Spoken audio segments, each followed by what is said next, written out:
We ask students to write for themselves instead of using AI tools, but this is easier said than done because everyone's writing skills are different. Many students are simply not equipped to produce the kind of writing that their college professors expect.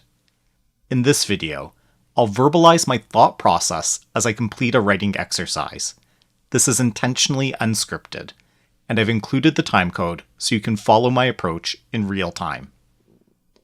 I'm starting with a writing prompt from the New York Times website. I'll add the link to this video's description. I chose the prompt, "What purpose does writing serve in your life?" because it's pretty wide-reaching and doesn't pertain to a specific subject area. The first thing I have to do is start to think about my individual answer for this question. Normally I would write on paper, but right now I'll type on the screen so it'll be easier for you to see my notes. I work in education as a college professor, so the kind of writing that I do is usually between professors and students. So maybe I'll make a note that my audience is students. All writing is for communication. Or maybe I should say communicating ideas from one person to another person. Keep in mind that right now, I'm just writing down notes for myself, and then I'll organize the prose, the actual words that I choose, into more clean sentences and more coherent paragraphs as necessary. So far I have that I work in education, my audience is students, and that all writing is for communicating ideas from one person to another. I'm going to just make a couple of notes about the type of writing that I do. Emails comes to mind right away. Lectures as well, although this is more note form. And then I speak in person. I write announcements for my students all the time. Announcements on online learning management system. In my day-to-day life, I do write text messages, so I'm going to write this as a type of writing, even though it doesn't really affect my actual work as a professor for the purpose of this video. And I think I'm good for notes for the time being.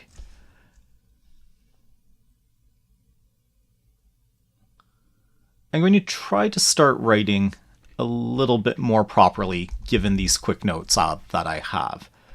So the question, what purpose does writing serve in your life, is my prompt. Some people feel really compelled to repeat the prompt when they write. Whether that's correct or incorrect is really up to them. So I could say, if I were going to do a style where I repeat the prompt, I could say, the purpose of writing in my life is, and then keep carrying on. Or I could think about starting a different way. My general style, all things being equal, is that I would prefer not to repeat the prompt altogether. So I might say something about the kind of writing I do, or my feelings about writing, or purpose, the importance of writing will be related as well. So I'll start off just by writing thoughts from my head, and again we'll go back and clean it up. Thinking, when I have the dead air. As a college professor, I need to do several types of writing. Sometimes I'm writing to colleagues, and other times I'm writing to students.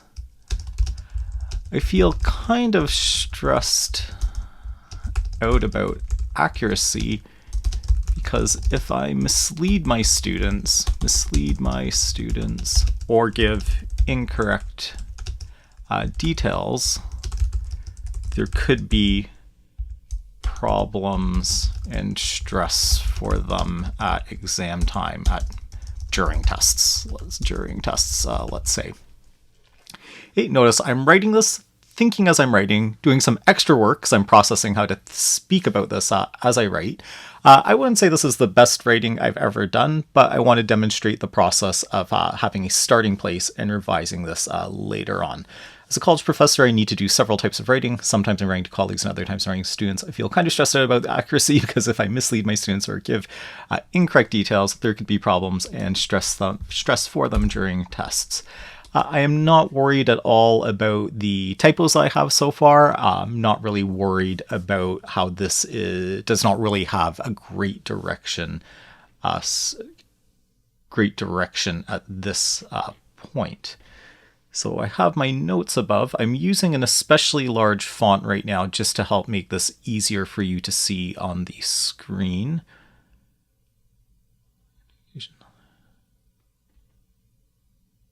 Communicating ideas from one person to another is definitely an idea that I want to make sure that I have inside of here. I'm going to highlight this for now, inside of Word to help it set into my brain. Okay, I'm not really starting a new paragraph. I'm just starting on a new word processing paragraph, a new line, just to keep my thoughts organized or separated from these first couple of sentences.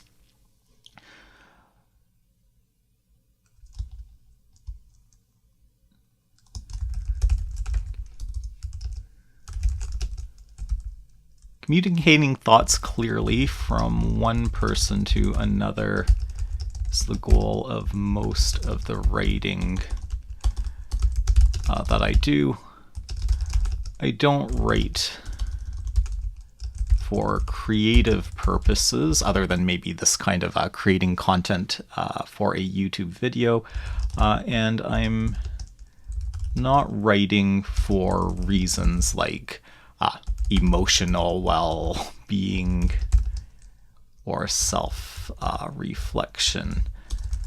Word doesn't like my well-being. I think that they're going to suggest that I hyphenate this, but I am not too concerned about this altogether. Well-being, hyphen, let's take it for now. Self-reflection, they're going to suggest a hyphen as well. Let's take that as well, not concerned. As a college professor, I need to do several types of writing. Sometimes I'm writing to colleagues and other times I'm writing to students. I feel kind of stressed out about the accuracy because if I mislead my students or give incorrect details, there could be problems and stress for them during tests. Communicating thoughts clearly from one person to another is the goal of most of the writing that I do. I don't write for creative purposes. I'm not writing for reasons like emotional well-being or self-reflection. This isn't the first time that I've read back to myself, and this is a technique that I constantly use when I'm writing. To ensure that this is going to be clear for someone else, I want to see how this sounds to myself when I'm still drafting. If this didn't sound clear to myself, how could it be clear to someone else, as in what I'm describing right now with communicating a message between one person and another. I'm going to move this to the top of the screen. Check my notes again, lectures, emails, lectures. So I have the idea of emails, my notes. Maybe I will start writing something about emails before I put this all together later on. So we'll say emails are a part of my daily life. I don't really want to talk about everyone in the professional world. Emails are part of my daily life. And I mostly write emails to students and colleagues. Whenever I write an email, I'm mindful that it should be a professional communication, which affects my word choice and tone. I would like to think that I write brief, succinct messages, but I know that this isn't always the case. My emails do end up being kind of long from time to time. Aside from the basic purpose of communicating something to someone else, I rely on what I call my inbox memory all the time. This one I'm going to start revising as I write. Around what I Scribe as my inbox memory all the time. In other words, I'm sometimes writing emails just to have a record of some important details about whatever. I'm definitely not going to leave this about whatever in my final draft of this. Maybe to remind myself that this isn't so great, I can put this, I'll put both the about whatever in red. Highlighting the words, changing the font color for now, and making my toolbar disappear just because I'm recording this for you. So as I write, normally I'm doing this process silently inside of my head. It feels a little bit unnatural to keep speaking like this, but the whole point of this demonstration is to show you in a realistic way the kinds of things that I'm thinking about as I do this type of writing. So purpose of writing my life emails, lectures, note form. Didn't write too much about that, so maybe I'll move on to the idea of lectures right now and why that's important. Why that's important to the kind of work that I do on a day-to-day basis. So for a lot of the courses I teach, I'm doing technology demonstrations in Microsoft Office, but I also teach a bunch of people who work in law firms who are not lawyers, law clerks and paralegals. So when I am in lecture, I know that the PowerPoints that I produce are going to be one of the core resources that my students use to study later on. The accuracy of the content in my PowerPoint lectures is therefore maybe more important than in other contexts. What would a different context be? Say something like journal writing just for yourself, for your own Dear Diary entries, anything like that. So I'll say, and I don't even use PowerPoints in all my classes. Really, in the demonstration classes, I don't use PowerPoint as much as I do in the actual academic teaching classes.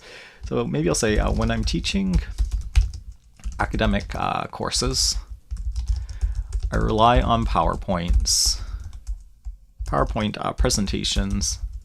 PowerPoint presentations. Word does not like the capitalization of PowerPoint. You can see with the red underline. I am not worried about this whatsoever. If it's bothering me, I could click on this. Oh, it's disappeared by itself. Sometimes happens. I thought that I would have to add it to the dictionary. I'll leave it as it is. So when I teach academic courses, I rely on PowerPoint presentations to assist my students and have a visual in the background. I know many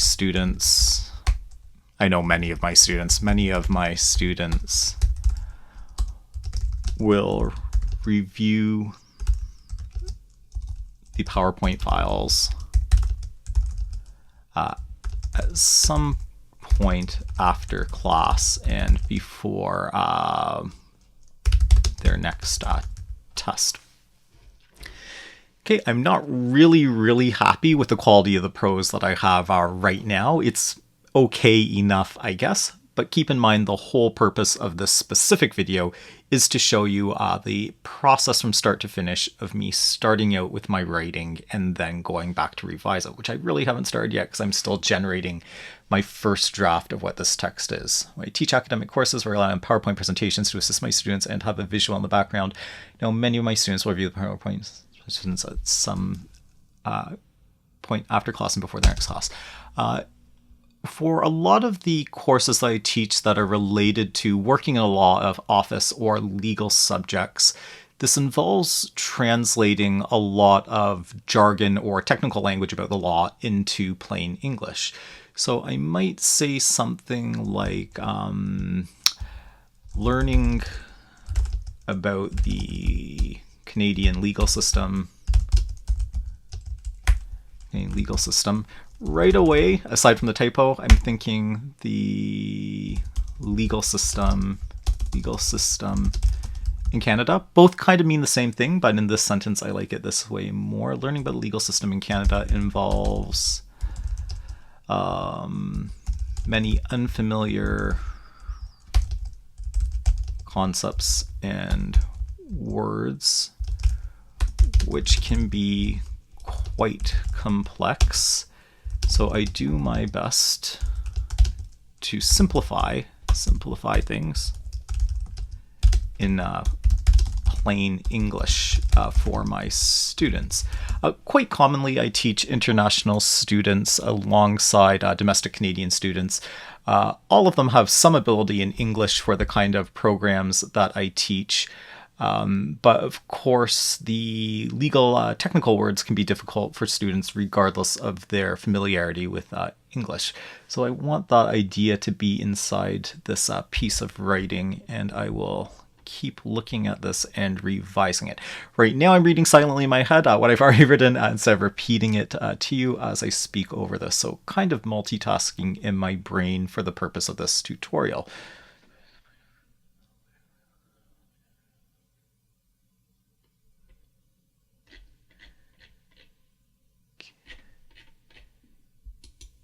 Okay, so unlike other kinds of writing, I'm going to throw in a therefore here, but I'm kind of doing this intentionally because I think I'm going to change it later on, kind of showing my process of what I'm thinking about. So unlike other kinds of writing, therefore, I contemplate that my students will study my specific words very carefully. I'm being a little bit wordy, and I intend to revise this later on. It's also important for me to give, I'll scroll up in here, procedural information and updates to my students about what's going on in our class on an ongoing basis during each semester.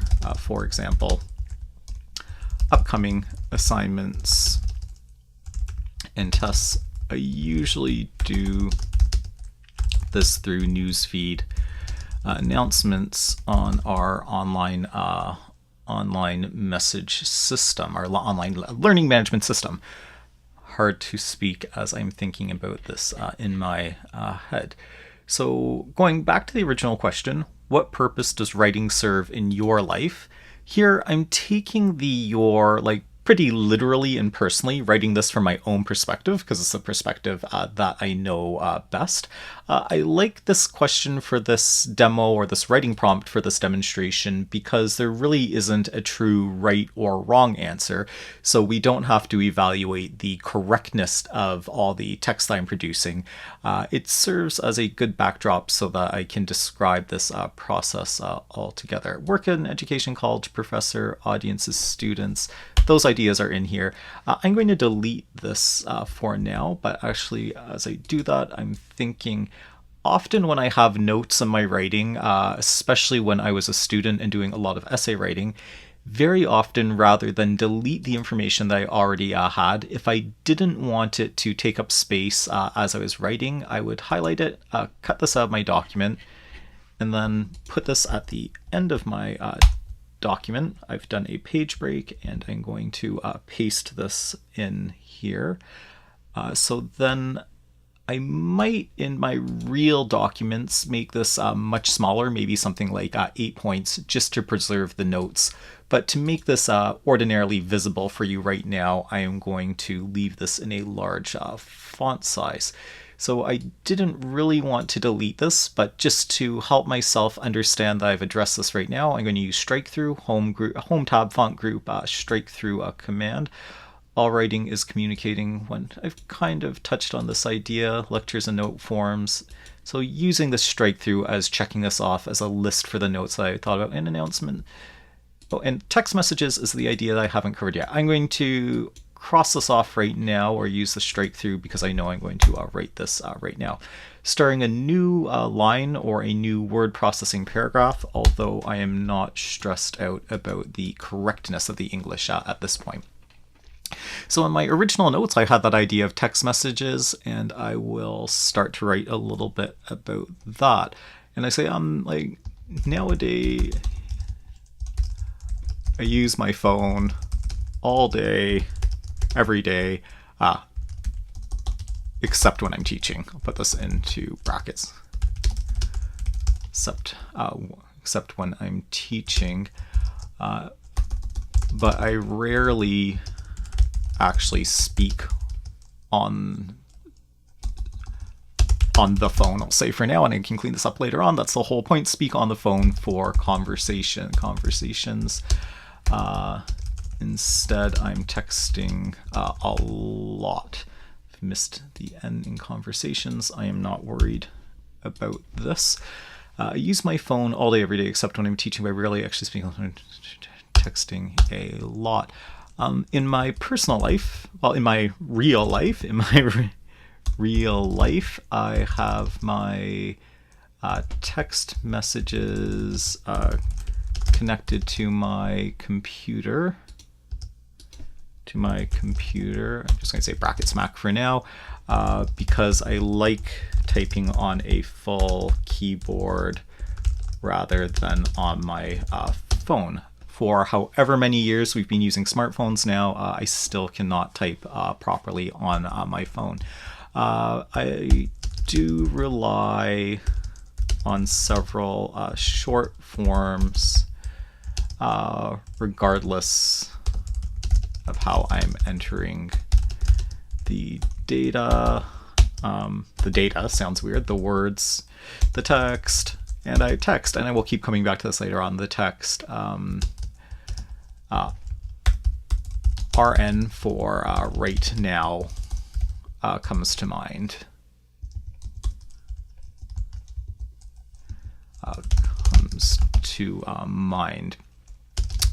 I used to never type LOL, but it's kind of a part of everyday English at this point, and doesn't even literally mean that you're laughing,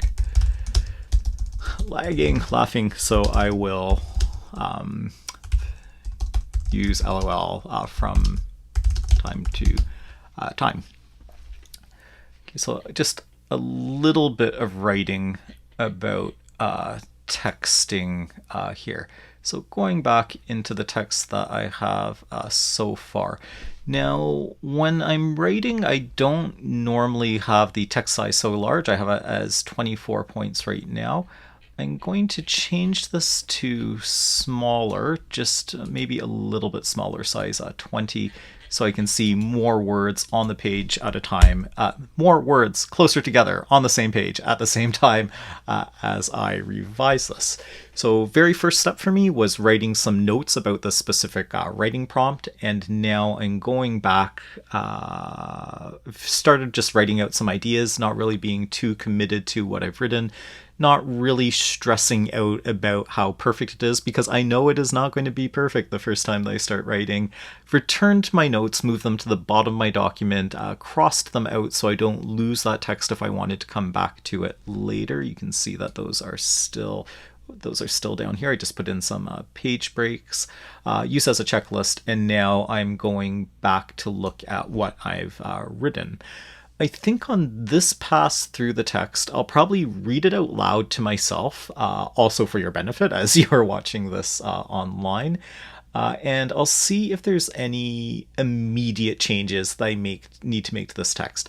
I haven't really addressed the overall structure of having a beginning, middle, and end, so I'm going to come back to that later on. But at this point, just things like plain typos, word choice are what I'm looking for. So as a college professor, I need to do several types of writing. I'm going to try to make this more concise. I need to do several types of writing is what came out the first time that I typed this, but I need to do versus I do several types of writing. Does it really mean the same thing? more or less. So I'm just going to delete the need to. As a college professor, I do several types of writing. Good enough for now. I'm probably going to come back to it later. Demonstrating that, because generally when you're writing, if you have unnecessary words will distract your audience or your reader from whatever you're saying. If you can communicate exactly the same idea in fewer words, go for fewer words. It usually works well, especially for the kind of writing that we're talking about right now. In poetry or a performance art piece, maybe words are going to be important in a different way. But brevity, or being short with your words, using few words, and being succinct is important for college writing. Probably, I would say, for all students, definitely the majority of students, unless you're in a niche area like creative writing. Maybe that's not a niche area. As a college professor, I do several types of writing. Sometimes I'm writing to colleagues, and other times I'm writing to students. So I'm going to split this paragraph, make a little bit more space underneath it, because when I'm writing, I want to preserve what I have as I'm working on it. So I'm looking here. Sometimes I'm writing to colleagues, and other times I'm writing to students. So I'd say I need to. I just got rid of that. So it's just coming to my brain as a way that I think, but I might not want to include it in this actual piece of writing. So I will say I write to both colleagues and students. I'm thinking about in my work life, at work, either or, but also I might not really need that, so I'm just going to say I write to both college and students. I'm getting rid of that sometimes because for this kind of writing that I'm doing right now, it's going to be clear that I'm not only and always constantly writing to colleagues and students. So the sometimes isn't really doing a lot of work. Just if you know what a college professor does, you know that writing is just a thing that I'm doing sometimes. It's kind of, it is unnecessary for me to say sometimes here. So writing to colleagues and students. I'm writing in the verb tense. Here, I don't love it because I can say I write to both colleagues and students, means essentially the same thing, but I'm also have my eyes on the repetition of writing. Sometimes I'm writing, and I would like to avoid repetition when I can because it can be distracting for the reader. It can make it look like you are lacking word choice as you are writing. It's not easy to listen to someone say the same things over and over and over again. It's also not easy to read something that's just saying the same thing over and over and over again. So I'm going to delete that. As a college professor, I do several types of writing. I write to both colleagues and students. You might notice that I do 2 spaces after the period. I am 43 years old, and this is just how I type. So I will leave it like that for now. As a college professor, I do several types of writing. I write to both colleagues and students. I feel kind of stressed out about accuracy because I mislead my students or give incorrect details. There could be problems and stress for them during tests. I mentioned the idea of both colleagues and students, and here I'm mentioning only my concern about misleading students. I think that the next sentence I have would be better if it connected to both my writing for colleagues and students. Have an idea in my head that I am just holding on the back burner for now while I read this next part with my eyes. So the idea about accuracy and incorrect details,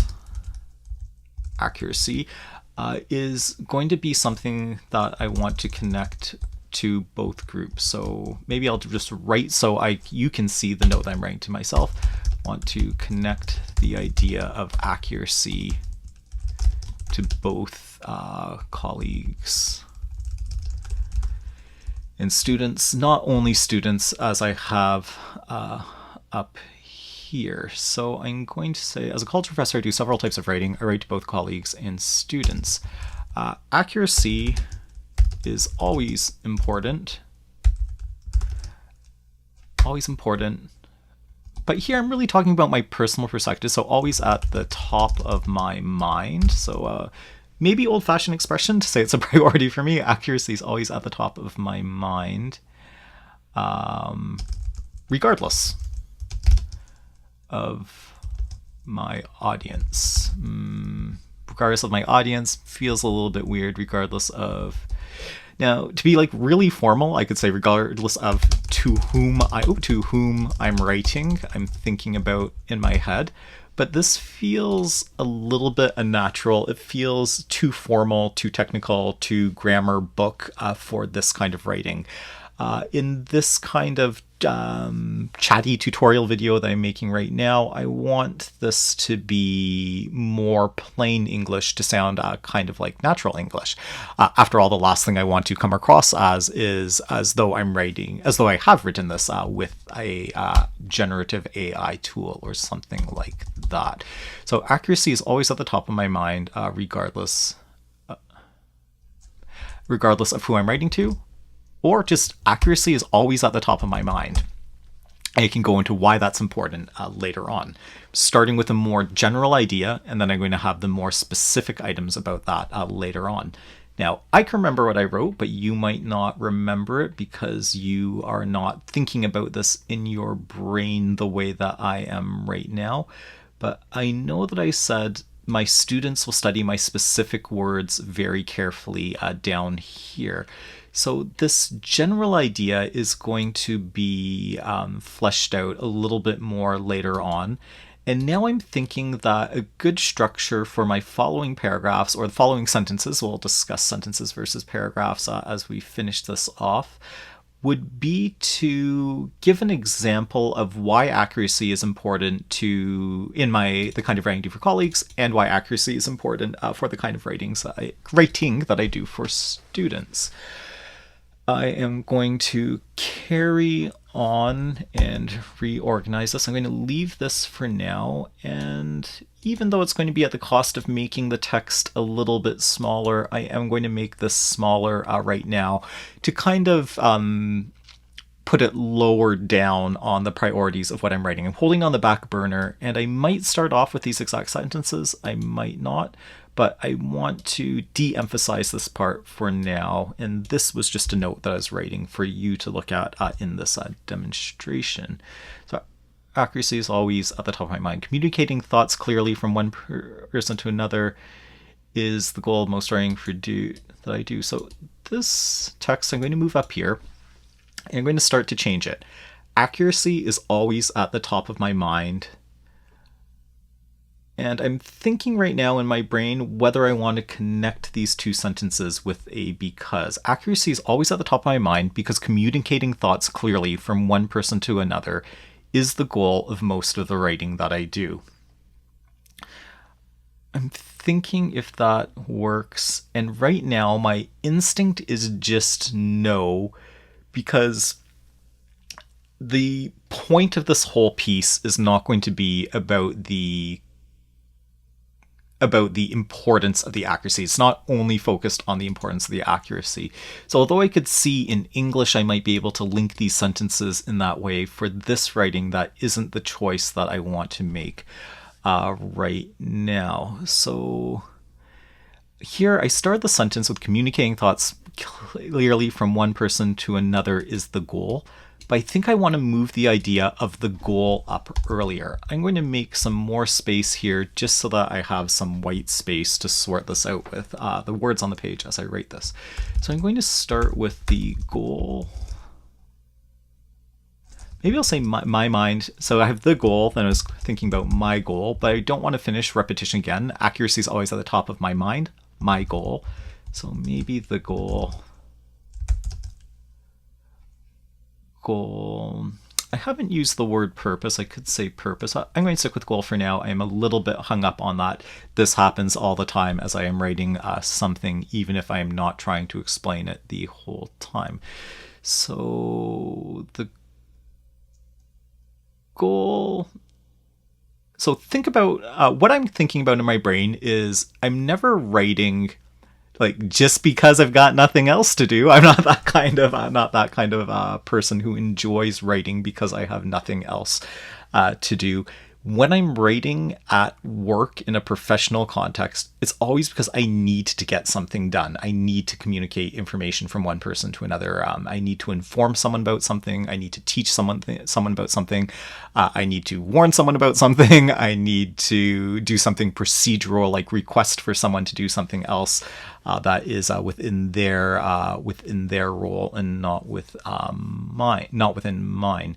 So I want that idea on top of accuracy about how, like, I'm not just doing random writing for no particular reason altogether. So here I can feel that I'm getting hung up on this, so I want to move on a little bit.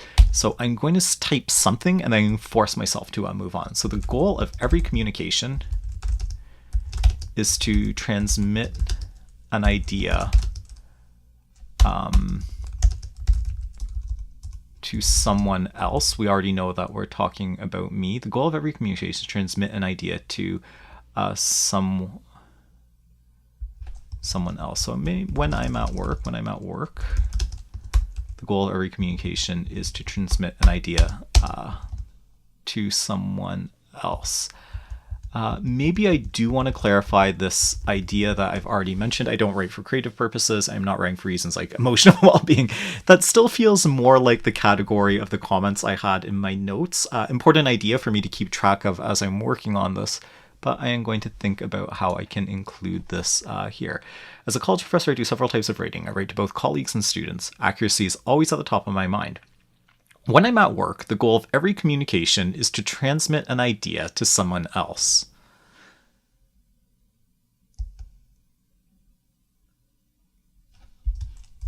I know that other people may write for pleasure or for other reasons like pleasure, for other reasons like pleasure. But that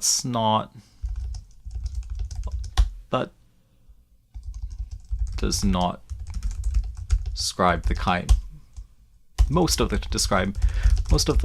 of writing that I do.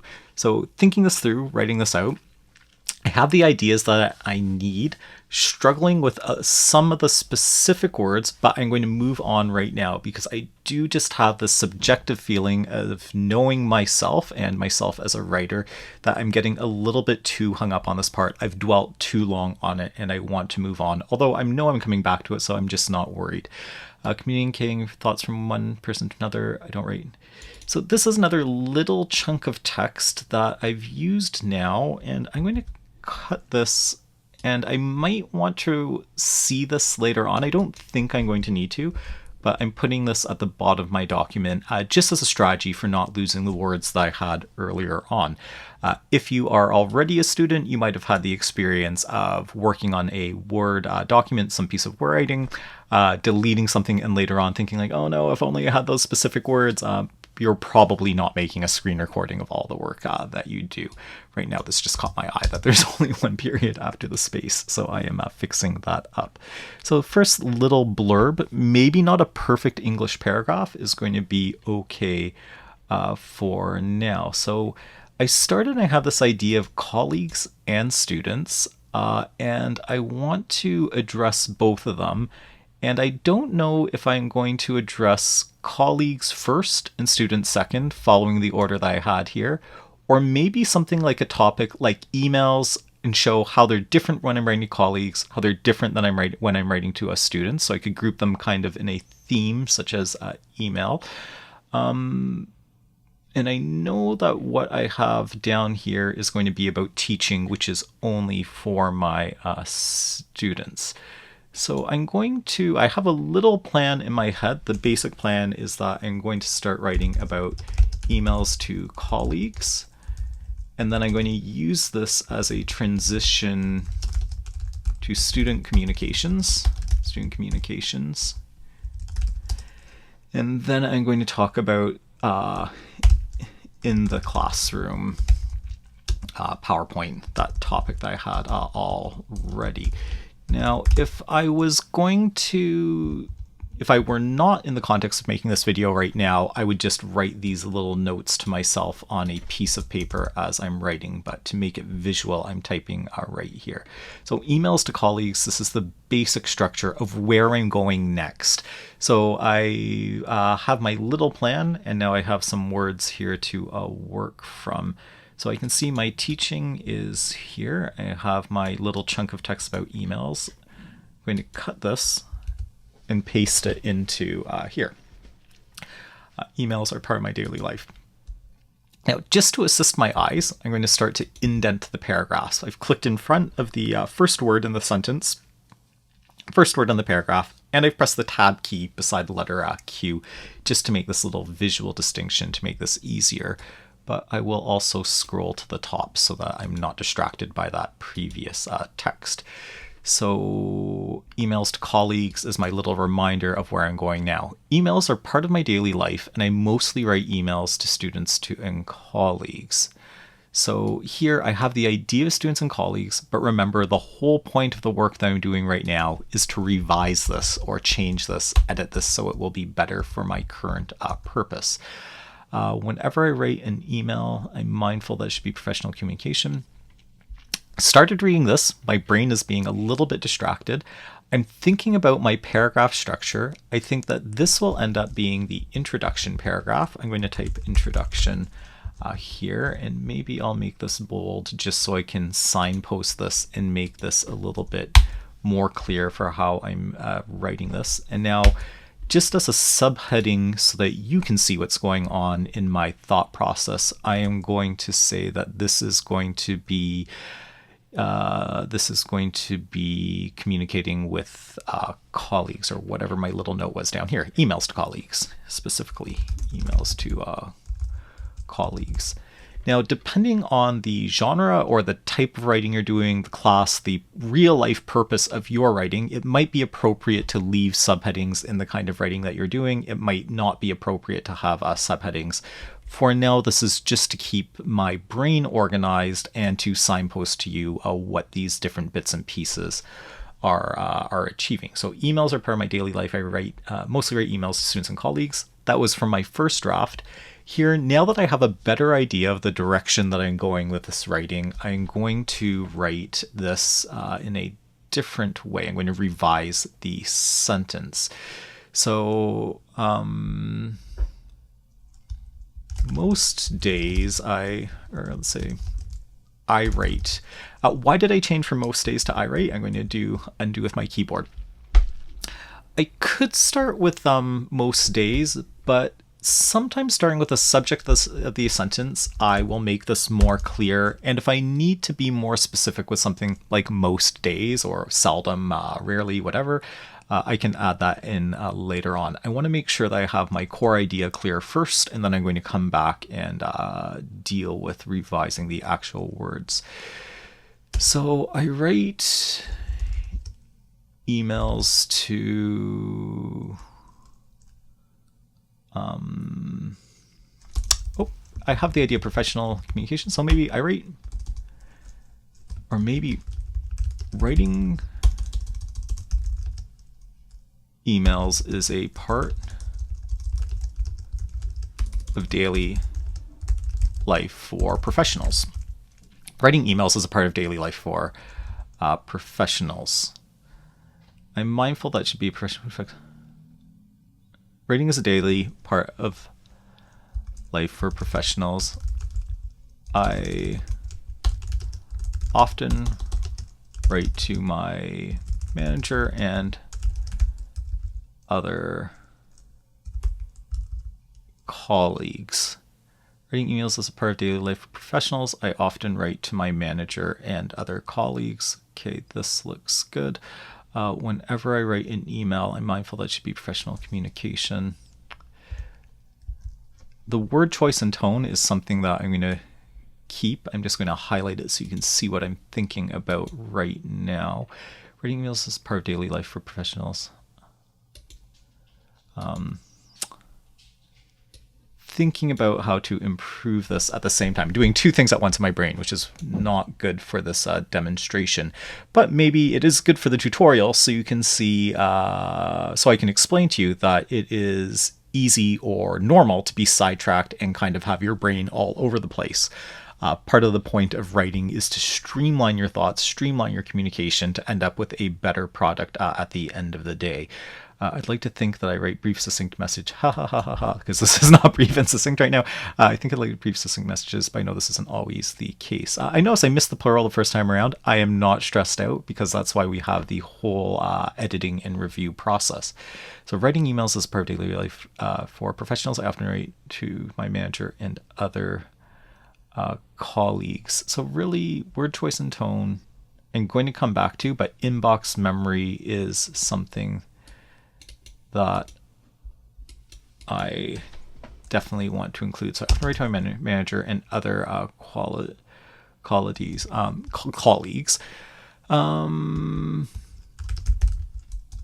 kinds of updates that I give could be range from minor to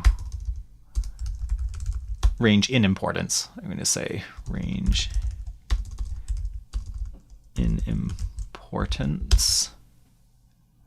But I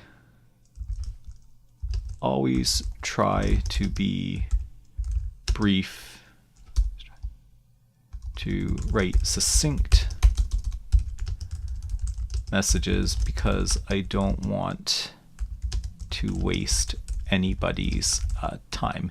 Just a thing that I notice in 2024 professional life in Canada is that people don't like email. They don't like to have too many emails. They do not want to read anything that is not required for them to read. So I will try to be kind by writing briefly when I can. So writing emails is part of daily life for professionals. I write to my manager and other colleagues. The kinds of updates I give range in importance, but I always try to write succinct messages because I don't want to waste anybody's time. I know that I'm not always writing brief messages, but that's probably not an important message to include in here. Helped me get my words out the first time that I wrote this draft, but I might drop that idea altogether. It looks like I will drop that idea altogether. I'm going to just say, because I'm at work, or being at work, it doesn't really matter if I'm physically working from home or whatever. I'm doing the job of working, so I'm just going to leave that for now. Being at work affects my word choice and tone. How I write in my emails to colleagues might be different from how I speak to friends while we are having dinner.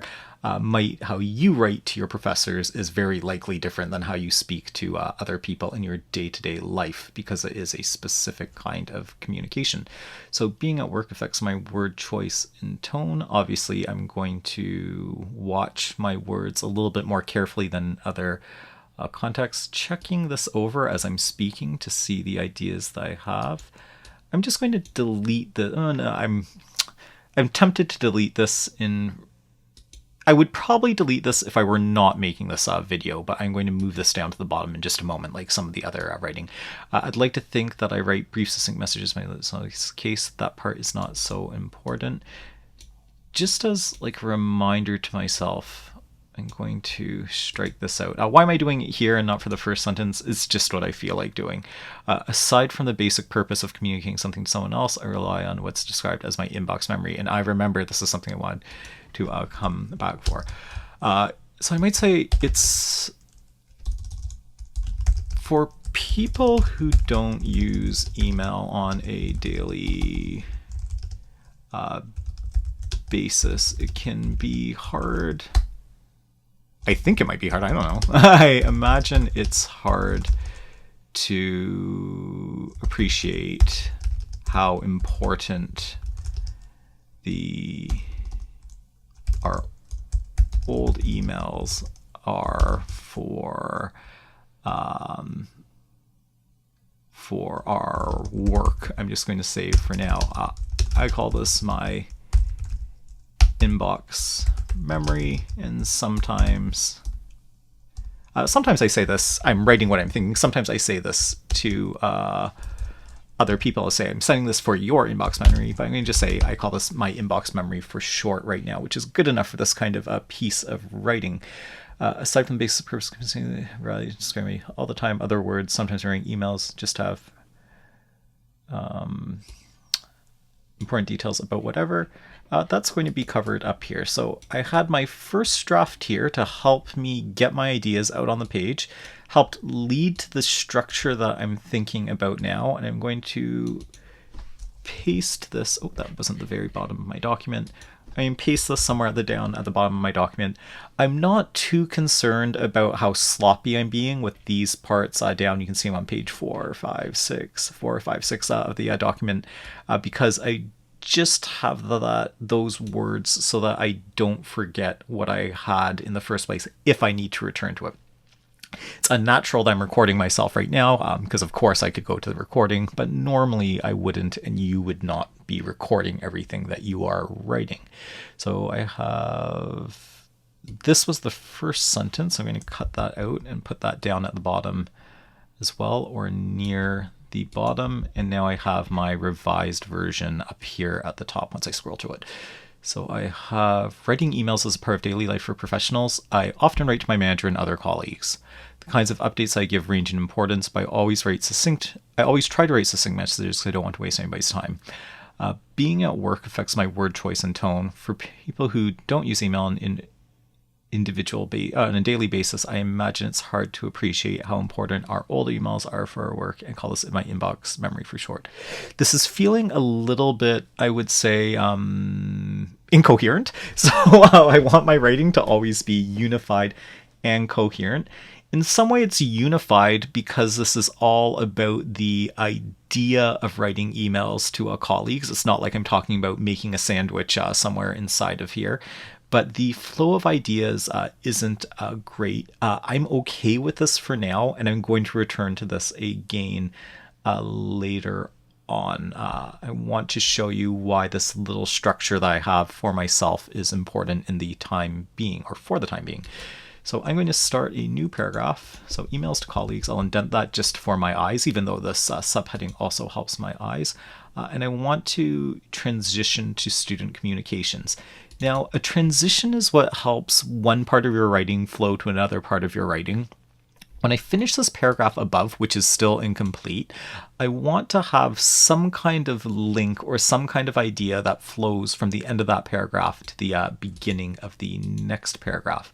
That will be easier to describe as I talk about this later on. So student communications in the classroom. So, or student communications, I'm just going to say student communications, and here I'm going to make this a capital for now. I'm bothered because I'm recording this. I want to see if my capitalization is consistent. That does not matter at all. So I am going to scroll down here. I don't really need this little bit here. I had that, what I told you I would normally put on paper if I were writing for myself, but just as a visual for you.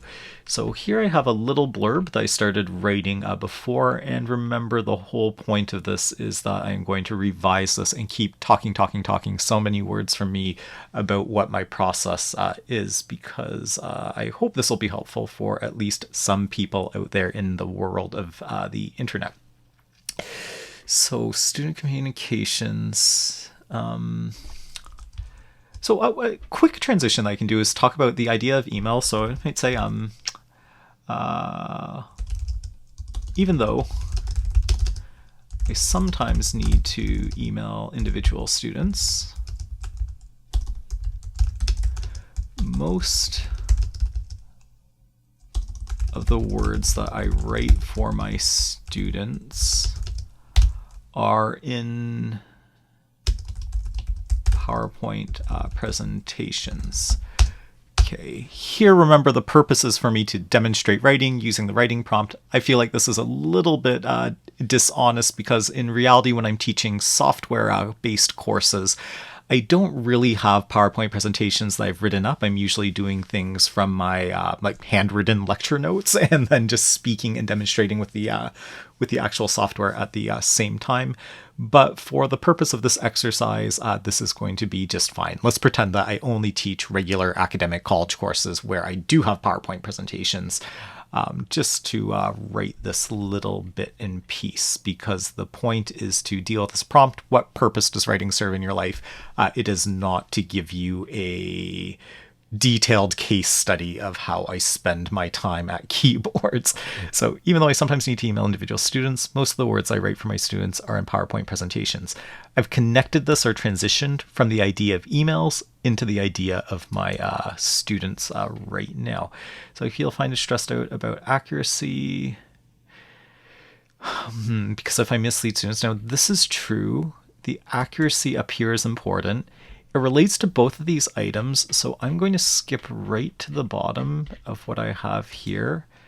And because the idea can relate to both areas, I'm going to write conclusion, and I will put include the idea of accuracy, importance of accuracy. I don't want to talk about it in the current part where I'm in right now, but I do want to talk about this eventually, and I don't want to forget about this. So using the subheading again.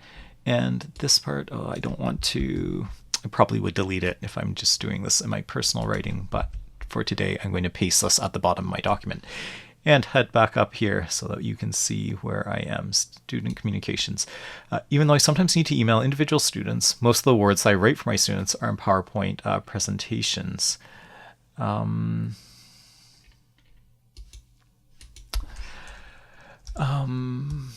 might say, when I was an undergraduate student, it was common for my professors, so when I was an undergraduate student, PowerPoint was less common for the kinds of things I studied. My professors usually just stood at the front of the classroom or a lecture hall and spoke while the students listened and wrote notes, mostly by hand, because laptops were way more expensive when I was an undergraduate student, and we did not have tablets and all that back then. When I was an undergraduate student, PowerPoint was less common for the kinds of things I studied. My professors who just stood at the front of the classroom or lecture hall and spoke while the students listened and wrote notes, mostly by hand. Definitely coming back to revise this, but revising my ideas here. Today, I know many students, today it's convenient. Today it's helpful to have visual. I'm getting a little bit hung up again. I'm going to say today I believe it's helpful to have visual content to assist my students during class. Still don't love this, but that's okay. Coming back to this later on when I teach. I know many of my students review the PowerPoint files are also helpful for my students after class, because thinking about accuracy, I know all my students aren't reading the PowerPoint. I could say that. I'm just going to say because many will use the same files to study when they study. Say for the assignments, for the tests, whatever, leaving it for now at some point after class and before their next test. So I had the idea in more words before, might come back to it, might not come back to it. I'm not really sure here. So my prompt is, what purpose does writing serve in your life? I'm talking about the context of being a college professor. Because of the work that I do have to talk about unfamiliar legal concepts. and that is relevant to the kind of writing I do for students in PowerPoint classes. So I do want this idea about simplifying legal contents into plain English. So again, as I'm writing this, I want to see what I have. I'm reading really quickly, so it can be out loud and captured in the recording. Often I'm reading this silently, but I do speak to myself. When I was a student especially, I was speaking to myself all the time to hear the words that I'm writing, to hear if they sound natural after I've committed them to the page. So even though I sometimes need to email individual students, most of the words I write for my students are in PowerPoint presentations. When I was an undergraduate student, PowerPoint was less common for the kinds of things I studied. My professors usually just stood at the front of the classroom or lecture hall and spoke while the students listened and wrote notes, mostly by hand. Today, I believe it's helpful to have visual content to assist my students during class. PowerPoint files are also helpful for my students after class because many will use the same files when they study.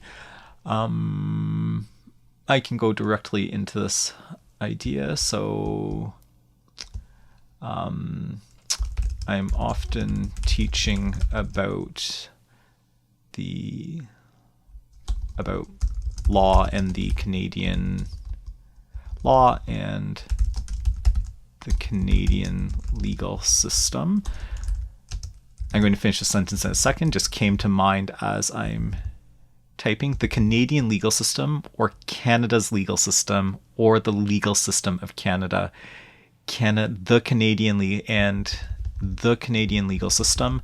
I want to make this more brief, so I'm going to revise this to be about law and Canada's legal system to have fewer words. Right now, I think it's a better choice, but again, not finalized. Often about law in Canada's legal system, so I know it's important to choose plain English words. I am a lawyer as well as a professor, and I could speak in complicated words and some Latin, probably pronounced incorrectly, if I wanted to, but that would not be effective for teaching my students. Plain English is usually the easiest way to teach all of my students. So I have the idea of plain English. Unfamiliar concepts and words, quite complex. I don't really need this law. I always say teaching complexities about law in Canada's legal system, but we get the idea of why plain English words are important. I think that most readers would read, when I'm teaching about law in Canada's legal system, they would know that that is something complicated to begin with, which is why I follow up with plain English words. It wouldn't be like, I'm teaching kids the alphabet or something like that. That is a really simple kind of thing, but maybe not simple when you're first learning it as a child. I guess it depends on your age and if English is your first language. So learning about legal system is quite complex. Unlike other kinds of writing, I contemplate that my students will study my words specifically. The idea of coming back to my words, the idea of reviewing or someone else looking at my written words more than once has come up in the idea of email and here. And I'm going to put this in my little notes for the conclusion. So I'm just going to write the idea that people, colleagues, maybe brackets for now, colleagues and students alike will come back to the words later. So an idea that's relevant to both, and I want to use it in my conclusion to tie this off later on. So important to give procedurally. So even though I sometimes, so here I'm talking about the PowerPoint, I also want to deal with the idea of writing announcements for my students. In this kind of short paragraph, I can easily combine two things I'm writing to a students, but I just want to check that I didn't use a structure such as breaking off and saying another place where I do such and such already. So I'm reviewing the words I have with a specific view towards checking if I have that aspect in here. So even though I sometimes need to email individual students, most of the words I write for my students are in PowerPoint presentations. When I was an undergraduate student, PowerPoint was less common for the kinds of things I studied. My professors usually just stood at the front of the classroom or lecture hall and spoke while the students listened and wrote notes, mostly by hand. Today, I believe it's helpful to have visual content to assist my students during class. The PowerPoint files are also helpful for my students because after class, because many will use the same files when they study. I'm often teaching. Okay, so far this is good. I do have an also here because I'm talking about the PowerPoint. So I'm going to avoid repetition of the word also I'm just going to say another way I can, another place. I am thinking in my brain I want to write, I also write to students in newsfeed announcements, but like I just said, I want to avoid the repetition of also here. So another kind of communication I'm getting hung up here. I'm going to start to phrase this in a totally different way. I'm going to start with each week. I know what I'm talking about. I have weekly wrap up messages in all of my classes. So I'm going to start off the sentence in a totally different way. So each week I summarize, I'm focusing on the writing, so I'm going to say I summarize the important bits and pieces of what's going on in all of my classes in weekly wrap-up messages, which I post on our learning management system, which just means like course website interface that we have. And I'm sure that all college university students have these things nowadays, so which I post on our learning management system. Here I'm going to try to tie off this paragraph. I want to just check my notes or my first draft here. Also important for me, procedurally important information, updates to my students. It sounds kind of technical and boring here. What's going on in our class on an ongoing basis during the semester, for example, upcoming assignments and tests, newsfeed announcements. So weekly or post what's going on in all of my classes. I'm just going to say EG for the example of these things. Each week is summarizing important business pieces going on. Actually, I'm just going to leave this. I think that for now it's okay. I'm not trying to make like a historical record of what actually happens in my classes. For the writing, this is okay now. And if you know what a Canadian college classroom is like, you can imagine that the important bits and pieces, for my students at least, are the assessments, because they are important to every single student to pass the course and move on in their education and careers. So each week I summarize important bits and pieces of what's going on in all my classes and weekly wrap-up messages, which I post on our learning management system. So here I still need another sentence to tie off this paragraph, and I want to include the ideas that it is a different kind. I'm using words and writing to teach, to transmit information that people are learning in class in the PowerPoint presentations. And here I need to include the idea that I am going to, or that I do use words to help people know what's going on. So it's a little bit different. It is a different purpose here. So PowerPoint files are also helpful for my students. Use them the same way. Reading this to myself, but reading out loud really quickly, captured by the microphone here. Very often, if I'm having this kind of trouble, usually I'm not speaking the whole time the way that I'm doing now, you obviously know. But if I am having trouble, I'll often just put square brackets in my writing, and I'll say, tie this off with an ending that includes the idea, or stresses the idea, emphasizes the idea that I'm writing for a different purpose in this kind of message, this kind of wrap-up message. So making a note for myself so I know that I have to come back to this later on. Maybe I will highlight this in yellow for now just to catch my eye in this video and make this easier to deal with. Not worried about this at all. This little chunk of text I have dealt with. Normally I would be comfortable with deleting this, but just to follow the same procedure I've done earlier, I'm cutting this and pasting this down to the bottom of my document. That's where I finished off. And then I want to review, I had my emails to colleagues, student communications, connected the idea of email, and then I'm going to use the idea of text messages. So text message writing, text messages here. I'm making the subheading right now to organize this for the video. I will delete these subheadings when I'm in the final version for this video. I used my phone all day. I used my phone. See, it does not matter if I have a typo here. I am going to push this down a little bit so I can see it on the screen as I'm writing this. So I want... Earlier on, I'm writing about this like very important professional work that I do, writing to my manager, writing emails to colleagues, and then teaching students, which is, of course, the whole business of what colleges and universities do day in and day out. Here, I want to change gears and talk about how I'm doing a different kind of writing. So moving to a different subject and also contrasting that this can be much less formal and maybe lower stakes. Generally overall, yes, I'm going to say lower stakes than the writing that I do in professional work.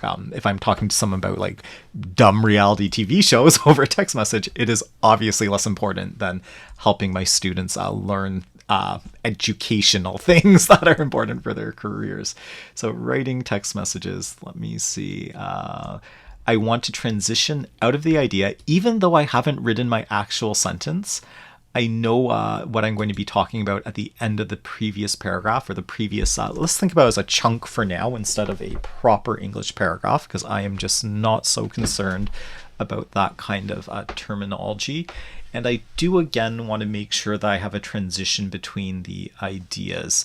So, which I post on our learning management system. I'll emphasize that that's a different kind of writing.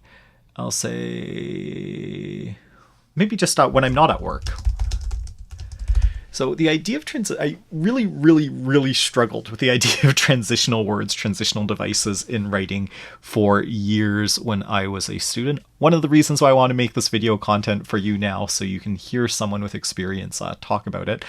And it is hard. It is harder to do when you have less experience writing, when you have less experience reading for that matter, because you don't have so many examples in your brain to draw from. But earlier on, I was talking about writing at work, purpose. The question is, what purpose does writing serve in your life? Work is a big part of my life, but it's not the only part of my life. And I've already spoken about work transitioning, getting away from that one idea to another idea now. So when I'm not at work, I use my phone too much. In Canada, we often say cell phone instead of mobile phone. They'll say I use my cell phone too much. Let's be honest. I'm not going to look at my screen time because I just don't need to. Do not need to be embarrassed in that kind of way. When I'm not at work, I use my cell phone too much.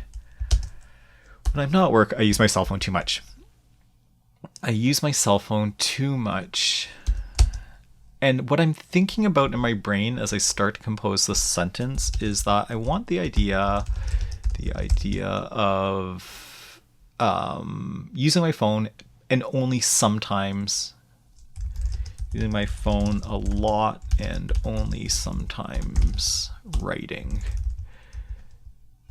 So I'm going to use my phone a lot and only sometimes writing. I'm going to change this. This is more categorize it like the yellow above, note to myself, even though I didn't use the square bracket this time. I can come back to this for a second. Use my cell phone too much. All day, every day, except when I'm teaching. I liked this the first time through. I'm just going to leave it for now. I rarely actually speak to... I use my cell phone too much. Oh, but my first draft is really helping out my brain here to deal with this problem. Because I had this idea of I'm rarely speaking on the phone. When I'm not at work, I use my cell phone too much. I'm going to keep this. I just use this double dash hyphen to make a strong break here. Depending on the kind of writing that you do, that might be an appropriate technique for punctuation. Here, I make the rules because I'm the professor and it is my YouTube video. So if I like this, I can use this. So I'm going to say when I'm not at work, I use my cell phone too much, but I'm rarely actually speaking on phone calls. rarely actually speaking on calls. I'm just going to leave it as calls because this is a little bit more casual. I do not need to say telephone calls. Back in the day, I got in trouble for writing phone instead of telephone call, and this is still haunting me to this day in this video. But again, my video, I'll write what I want in my writing that I am doing. When I'm not at work, I use my cell phone too much, but I'm rarely actually speaking on phone calls.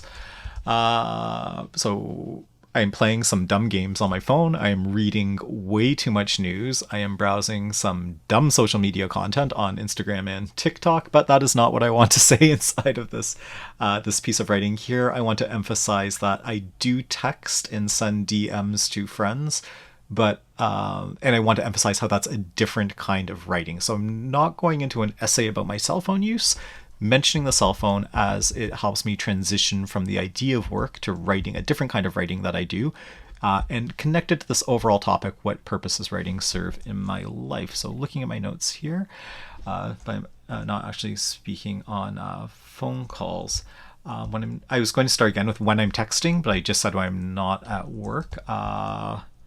I had the idea, I said I'm not speaking, so what am I doing if I'm not speaking? I'm going to link the next sentence to not talking to people, but I am texting people. So I think that will flow nicely. I'm rarely actually speaking on phone calls.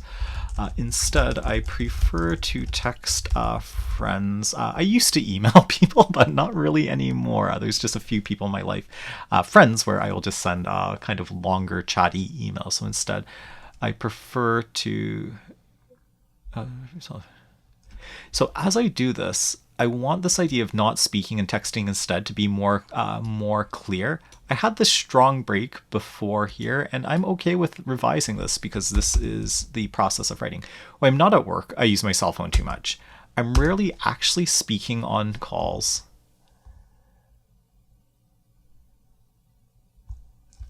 I'm rarely actually speaking on calls because I prefer to text friends. Now, back in the day, like when I was in high school and we had landline telephones only, I used to be on the phone all the time because I guess when you're in high school, you have a lot of time to chat with your friends because you do not have jobs and other things to deal with, or you don't have big jobs and things to deal with all of your time. So I used to speak on the phone, but nowadays texting, not going to be the subject of this, not really an important idea for this piece of writing right now. So when I'm not at work, I use my cell phone too much. I'm rarely actually speaking on calls because I prefer to text friends. I have my little note to myself. I want the idea of using my phone a lot and only sometimes writing. I'm going to just fully delete this, not move it to the bottom because this is captured. Now, when I'm not at work, I use my cell phone too much. I'm rarely actually speaking on calls because I prefer to text friends.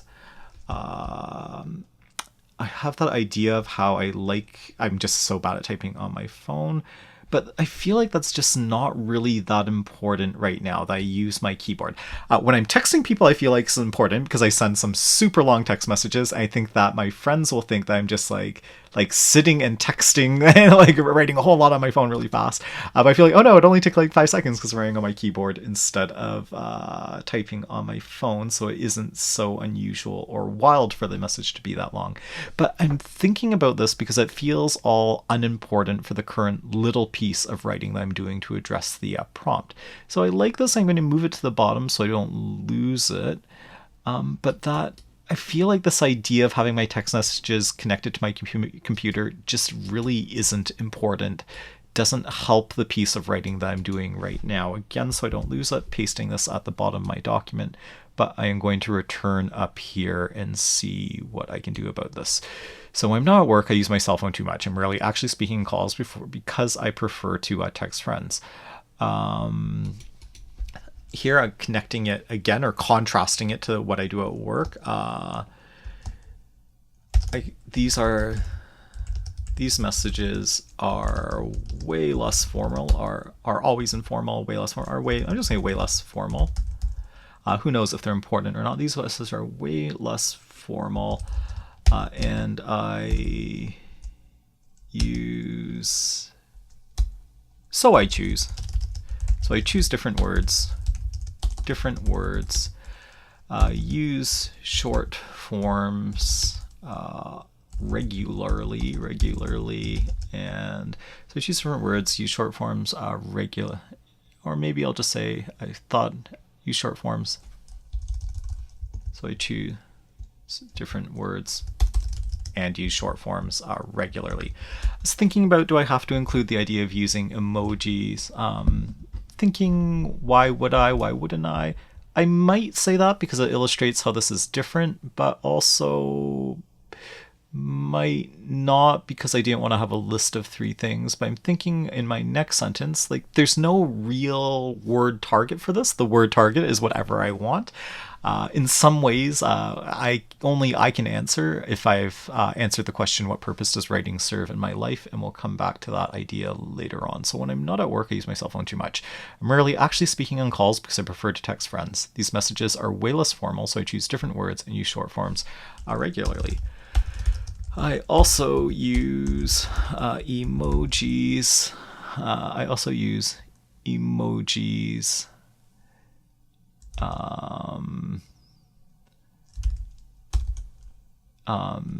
And I'm thinking about if I should say something like, and maybe my messages are way more funny than when I'm talking about boring, serious things at work, but use emojis. Maybe this is fine. I want to give an example of having a short sentence because my sentences in this piece tend to be a little bit longer. These messages are way less formal, so I choose different words and short forms regularly. I also use emojis. Okay, I'm going to leave that. Use short forms regularly. I'm thinking about what's going to come up later on. Later on, I'll have the idea that colleagues will come back to my work, students will come back to my writing, but text messages are more like, even though like my iMessage history remembers so many like months and years of messages, it doesn't have that same character. So I'm thinking about if I can make a comment that will be a little bit different or to distinguish or differentiate from this idea that I had earlier on. So I'm not at work, I use my cell phone too much. I'm rarely actually speaking calls because I prefer to text friends. These messages are way less formal, so I choose different words and use short forms regularly. I also use emojis.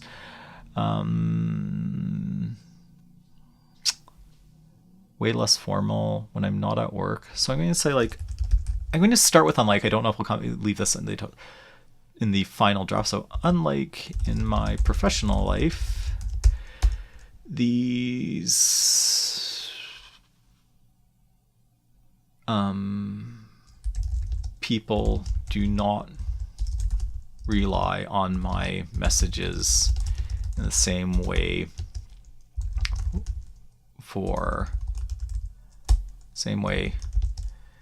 to assist their memory or help them learn. I wanted to finish the sentence I'm writing, but I know I am definitely going to revise this part. I don't like it.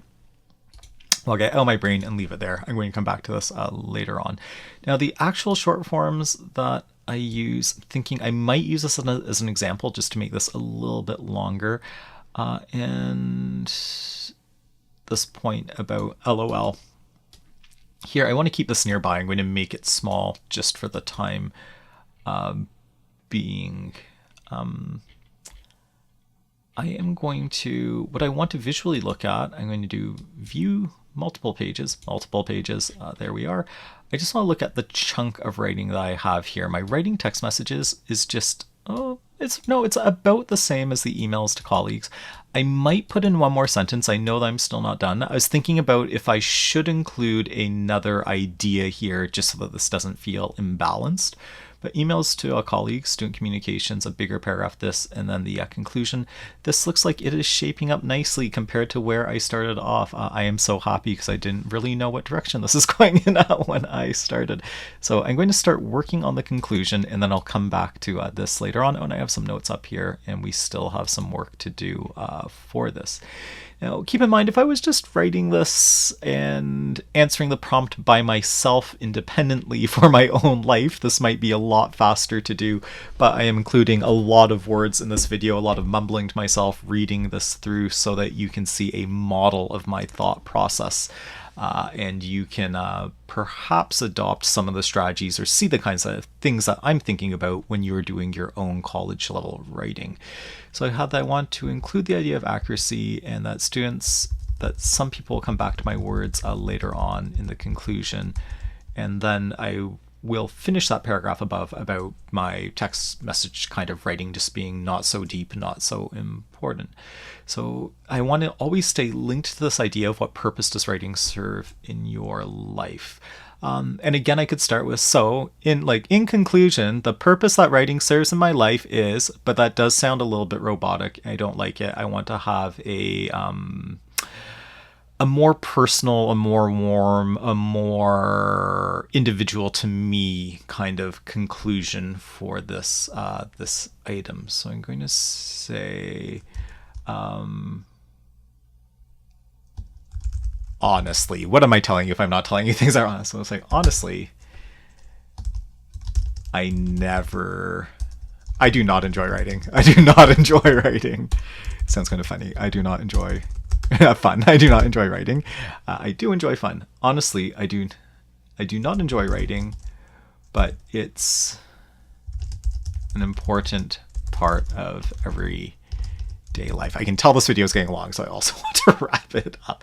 Honestly, I do not enjoy writing, but it's an important part of everyday life. Oh, the idea, importance, accuracy, but we'll see. I'm going to just come. It's an important part of everyday. It's important part of everyday life. I'm going to say, honestly, I do not enjoy writing, but writing is important. But writing is important. This isn't like the best sentence I've ever written, but I'm okay with this for now, because we'll talk about how this all fits together in a moment. So honestly, I do not enjoy writing, but writing is important. When I'm in my professional life, I'll say, in my professional life, accuracy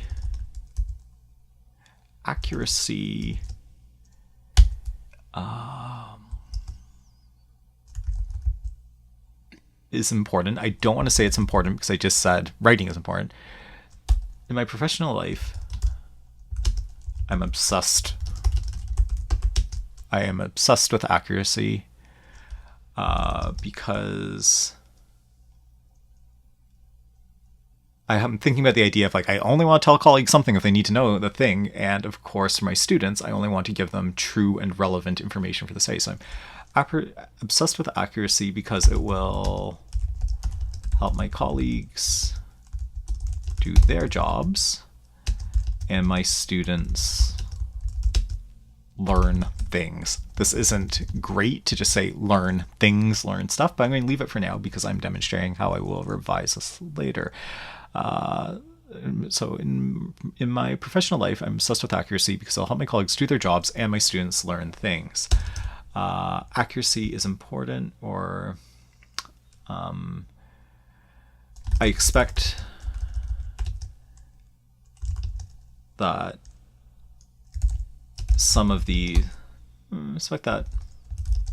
at least some, not all of it, but at least some, that some of this writing will be read more than once.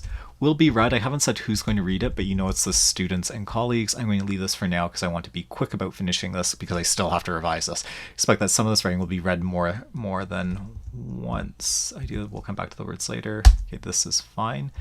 I want to tie off this idea about text messages. And so I want to have an idea about diversity is a weird word, but the different or the multiple kinds of writing I do. So honestly, I do not enjoy writing is important. In my professional life, I'm obsessed with accuracy because I'll help my colleagues do their jobs and my students learn things. Because some of this writing has been more than once.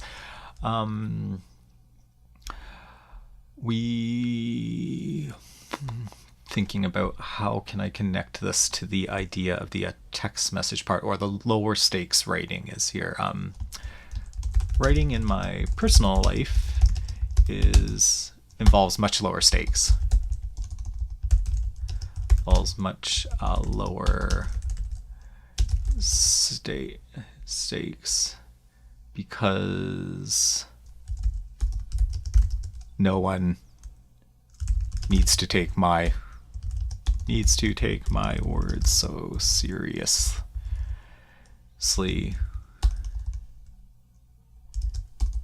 Because no one needs to bring my personal life involves much lower stakes, because no one needs to take my words so seriously, period. That works there. I still need a sentence to conclude.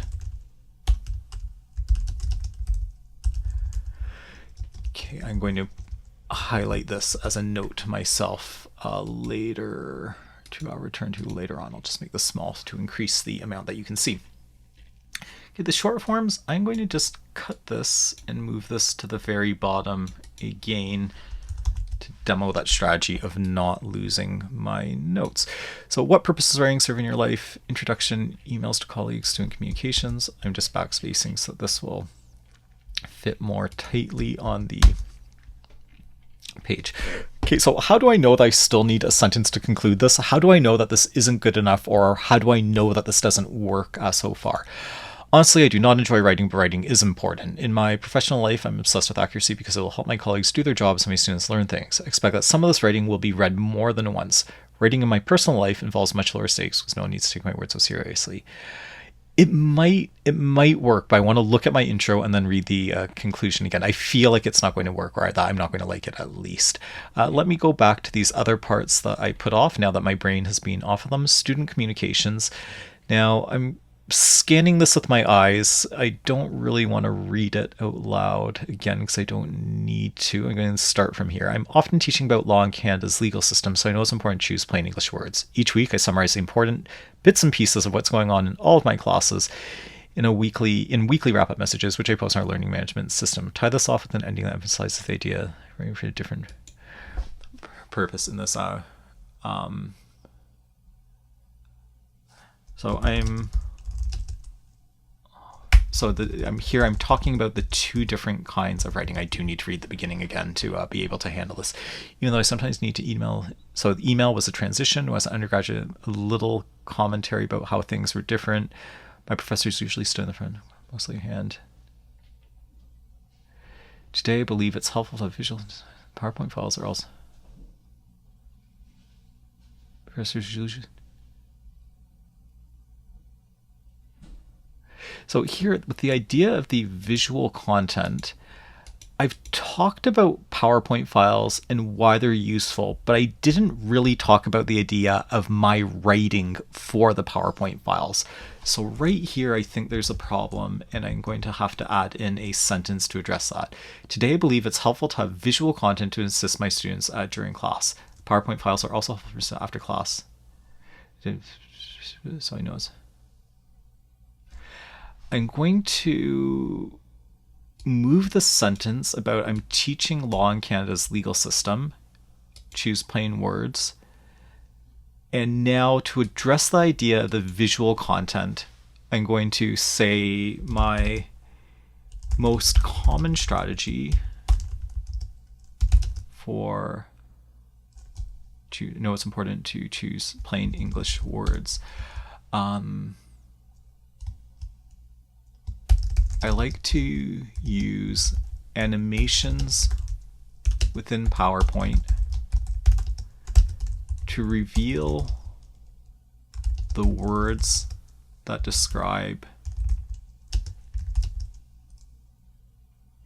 each idea in sequence. I don't want to forget about this, but this still isn't great. I'll have to come back to this. So you see, I want to wrap up. I want to go fast. I want to finish this off. I don't want to talk about this forever, but writing is a process, and I do have to keep using my brain to keep improving this writing. So I'm talking about having the visual content, but I haven't talked about what I am actually writing, which is the whole purpose of this little piece right now. So it's helpful visual content to assist my students. I use the animations to reveal the content, but I need to express that that is what I'm writing for. That's the kind of writing that I'm doing in this specific context for teaching. So it's helpful to assist my students during class. I'm teaching a lot of activities, so know it's important to use English words like Jesus.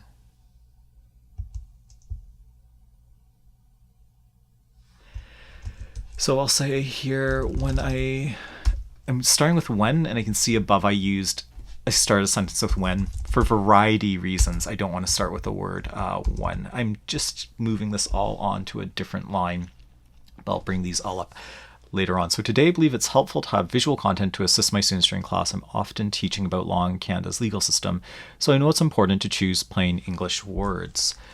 So not when I write. As the professor, I know what tests and other, I know as a professor, I know more than my students do about the evaluations that are about the upcoming or the later evaluations in my course. As a professor, I know more than my students do about the later evaluations in my course. So I'm careful to include every necessary piece of information. Careful. So I carefully choose my words. I choose my words to include every necessary piece of information. Thinking. You can see I couldn't speak as my brain was working on that at the same time. And I am going to make sure that these ideas are clear before I finish this off. I know I'm going to have to revise what I just wrote. It wasn't the best, but that's what I'm demonstrating. Student communications, I'm going to put the tab in just so my eye can see where this starts more clearly. Even though I sometimes need to email individual students, most of the words I write for my students are in PowerPoint presentations. When I was an undergraduate student, PowerPoint was less common for the kinds of things I studied. My professors usually just stood at the front of the classroom or lecture hall. Here, I know that this is becoming a big paragraph, so I'm just going to say in front of the lecture hall because that was the most common situation that I was in as a student, although we had classrooms as well, and you could call it a classroom as well. I don't need the double description here. The double description identifying two places is not assisting my writing. If anything, it's making it too wordy. So my professors usually just stood at the front of the lecture hall and spoke. Well, students, I'm just going to take out the... They were only the students there. They weren't all students, but students listened and wrote notes, mostly by hand. I included that detail mostly by hand before, but this is about thinking. This is about my writing now, not my writing then. It's not about the purpose of my students' writing or the writing of students then or now. So the detail, the comparison of mostly by hand, also not really doing a lot of work to assist this specific piece. So I'm going to take that out. Today, to refocus on the timeline, today I believe it's helpful to have visual content to assist my students during class. Here again, the wordiness. I believe it is helpful to have visual content to assist my students during class. So today, I'm going to say, I know my students appreciate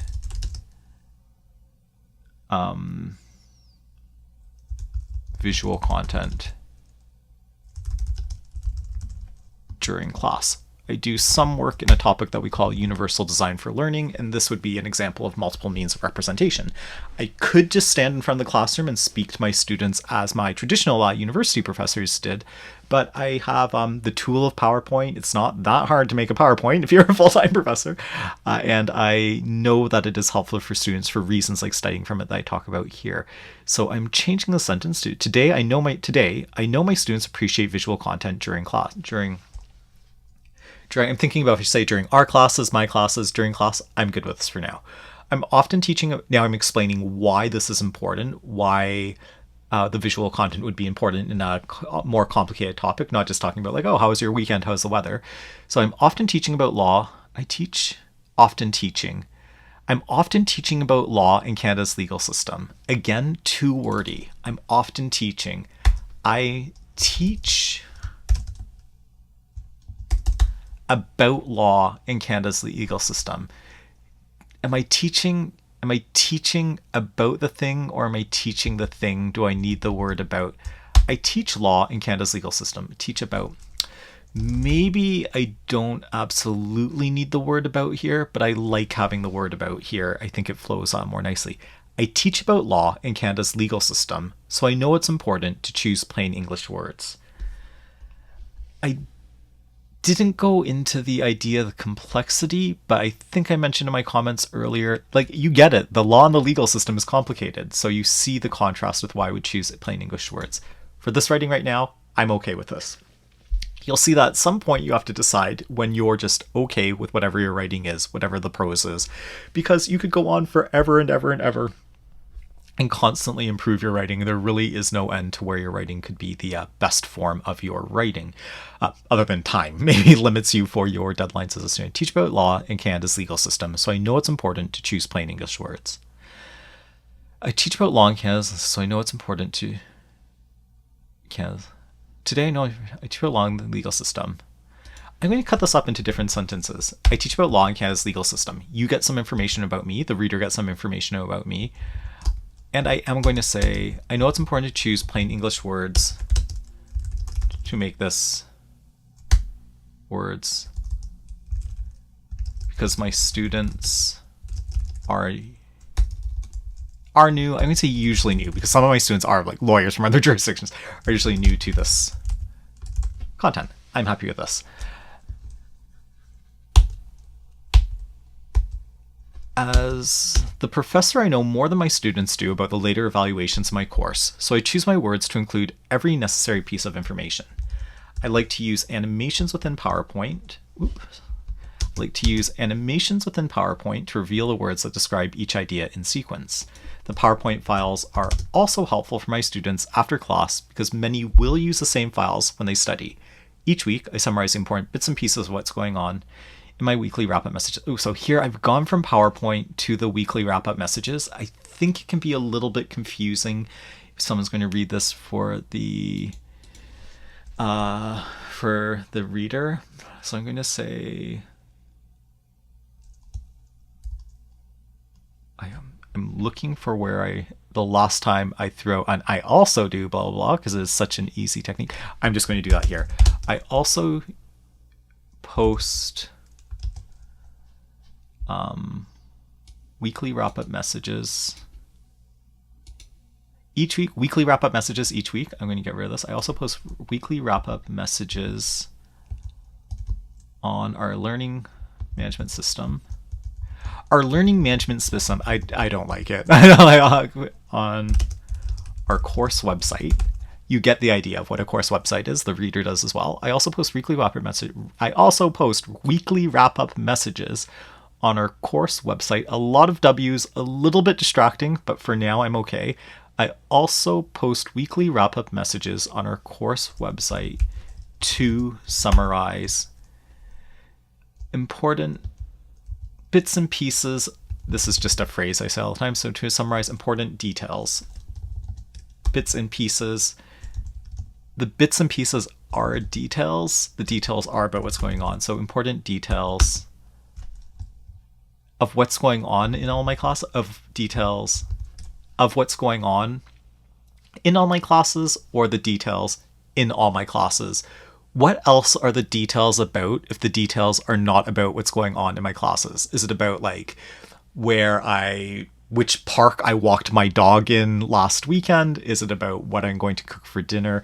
Of course, the details are about my classes, about what's going on in the classes. So important details of what's going on. Of course, it's what's going on. So it's redundant, unnecessary to say that. So I also post weekly wrap-up messages on our course website to summarize important details in all of my classes.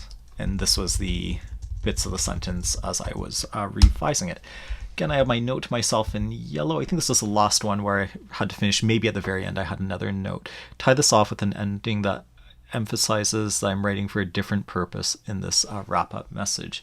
So the first purpose is teaching. The next purpose is updates. I want to look at this, even though I sometimes need to email individual students. Most of the words are in PowerPoint presentations. Most of my writing is in PowerPoint. I'm doing the PowerPoint to teach. I'm trying to teach in plain English at least. I also post weekly wrap-up messages on my course website, on my classes. Oh, my sentence just looks poor here. I also post weekly wrap-up messages on our course website to summarize important details in all of my classes. Okay, one more thing I'm coming back to here, because on our course website, No, I'm okay with this. I also post weekly on our course website. I'm going to move this to the beginning just to change the location and to avoid, I really do commonly say, I like to, as a professor, I know more, blah, blah, blah. I use my cell phone. So on our course website, I want to just disrupt or change the flow so I don't always have the sentences starting with I. On our course website, I also post weekly wrap-up messages to summarize important details in all of my classes. Okay, good, good, good. So tie this off with an ending that emphasizes the different purpose. So I could talk about the two things. So teaching, the core of my daily work, or the whole point, I'm going to say the whole point maybe. The whole point of my job is to teach students and train them, is to teach this. I've probably said that already, but I don't think I use the idea of training. So my whole point is to train students to work in law offices. Maybe not 100% true, because some of them, they'll work for themselves in their own law office. They could do other kinds of jobs, entrepreneurial things. But the whole point of my job is to train students to work in law offices. So I'm not too worried about like the actual factual accuracy if literally every one of my students is being trained to work in a law office rather than a large corporation's legal department, which might not technically be a law office. I'm not going to be hung up on that for now. The whole point of my job is to train students to work in law offices. So I also post weekly wrap-up messages, details on my classes.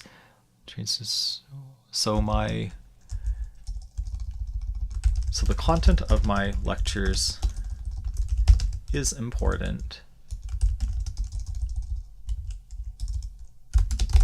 but providing context. Providing context for how all the bits and pieces, it's going to come back, bits and pieces of my course is fit together is also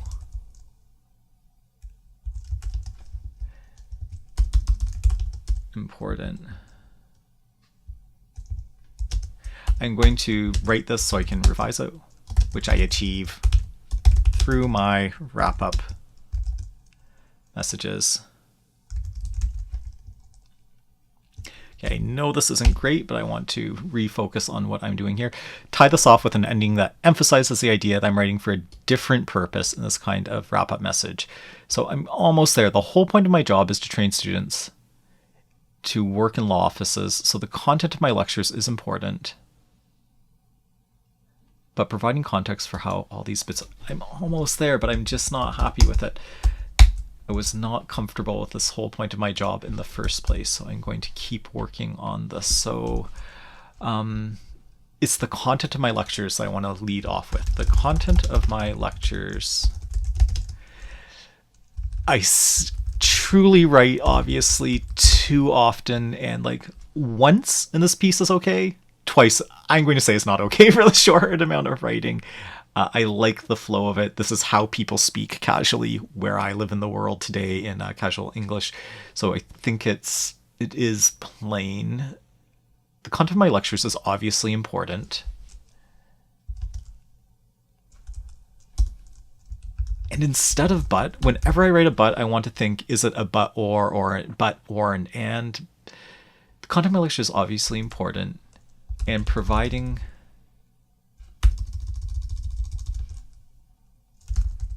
and helping my students see the big picture. Maybe this is a phrase I put in quotation marks. The big picture of my courses is also important. This is a lot of words. It is taking time, but that's why writing is a process. I also feel like on the spot because I'm recording myself. Providing context for all of this fit together, achieve through it's also the content here. I'm thinking about what's going through my brain is I want the idea of the writing to come out. So what I write,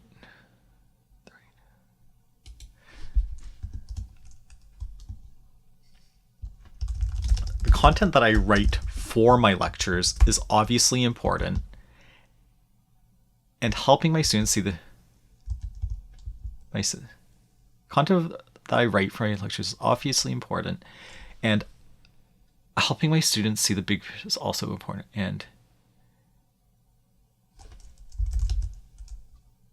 using words to keep my students on track by helping them connect this content to the big picture. I'm typing this knowing that I'm not happy with it yet because I just don't want to forget my idea. The content that I write for my lectures is obviously important, and using words to keep my students on track by helping them connect this content to the big picture of the course is also important. This is too wordy still. I'm looking at the version that I have above here. The content that I write for my lectures is obviously important, using words to keep my students on track. The content that I might go back to the but. So the content that I write for my student lectures is obviously important, but keeping my students on track through writing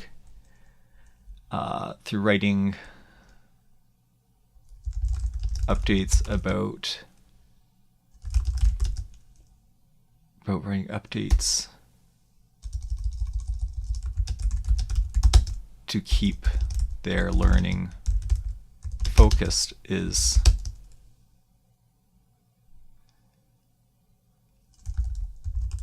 okay. So the obviously important, also important is now what's on my brain, and I want to get rid of this. I wanted to dump out my brain, finish the sentence so you can see what I'm thinking and then see how I'm revising. The content that I write for my lectures is obviously important, but keeping my students on track through writing updates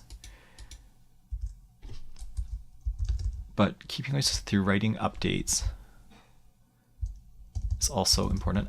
I don't want to lose this because I'm having some trouble with this idea, but this is exactly what I want to record in this video for you to see how I deal with this kind of struggle. The content I write for my lectures is obviously important, but I'm going back to and again. The content I write for is obviously important, and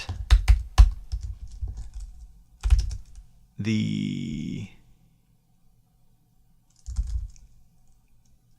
advice I give to my students to focus give the weekly advice. It's obviously important. The advice I give to my students to focus their learning. Content I write is important. I have to get away from this also important is what I am revising out of my writing. Content that I write for my students is obviously important. I want to say the idea of the advice that I'm giving to my students is essential. Kind of, it's just as important. The content of the course, learning the material is important. But like knowing what you got to do as a student is also an important aspect. So the content that I write for my lectures is obviously important. And okay, you're going to see I'm going to start this differently. Well, the content that the content that I write for my lectures is obviously important.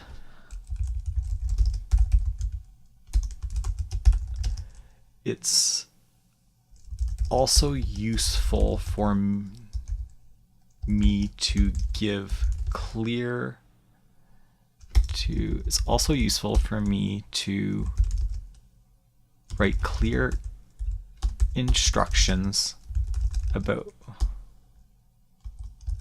for my learners, clear instructions about what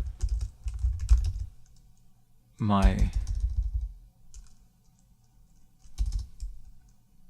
looking for where I said clear instructions into this learning focus. This is where I'm going into. It's also useful for me to write clear instructions to focus my students' learning. Don't love this, having a lot of trouble. Why am I focusing on this sentence so much? Generally, for all of these kinds of paragraphs I write, I want to make sure the beginning is strong and I want to make sure that the ending is strong. What comes in between, like, it shouldn't be bad, but for the ideas to come together, the beginning and ending is always going to be important. So I'm looking at the different versions that I have. Oh, you can see, like, I've got several versions here now. Well, the content that I write for my lectures is obviously important. It's also useful for me to writing clear instructions to focus. I've got it. Writing clear instructions that focus my students' learning is, well, the content that I write for my lectures is obviously important. Writing clear instructions that focus my students' learning is likewise essential. Oh, I feel so awkward. Well, the content I write for my lectures is obviously important. Writing clear instructions that focus my students' learning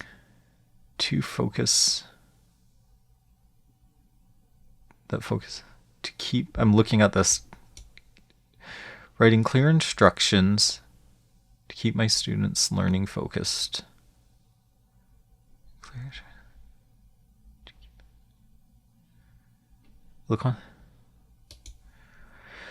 Well, the content that I write for my lectures is obviously important. I believe professors should also coach their students to focus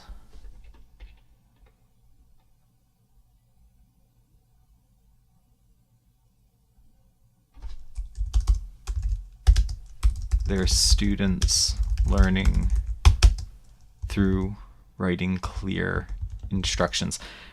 Almost there. The problem here is that to focus students writing clear instructions, it's confusing because it can sound like the students are writing clear instructions here for the writing. So while the content I write for my cons is obviously important, going back to the content that I write for my lectures is obviously important, and I believe professors should also coach their students to focus their learning. Also coach.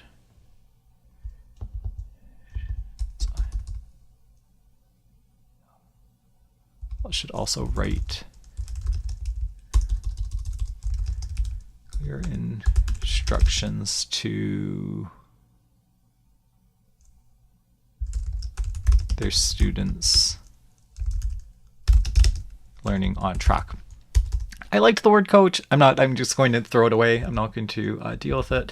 I'm going to look at these different versions. I'm focused on this one right now. The content that I write for my lectures is obviously important, and I believe professors should also writing clear instructions. Going back to the but, you can see that I'm really struggling with this one.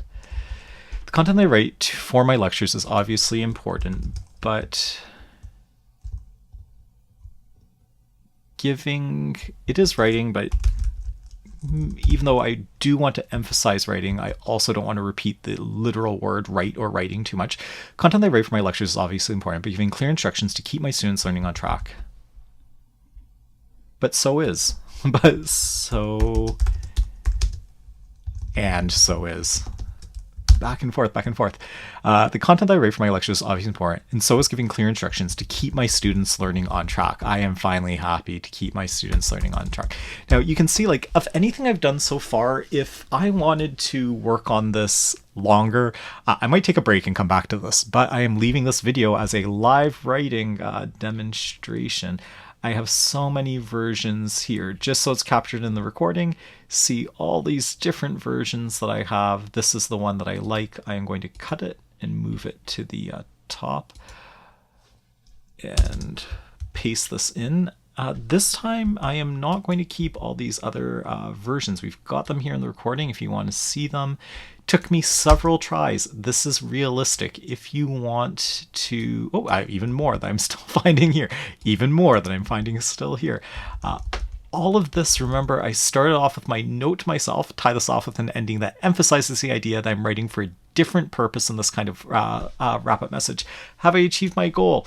Yes, the content that I write for my lectures is obviously important. And so is giving clear instructions to keep my students' learning on track. It's okay. I'm happy with it. I'm happy enough with it right now.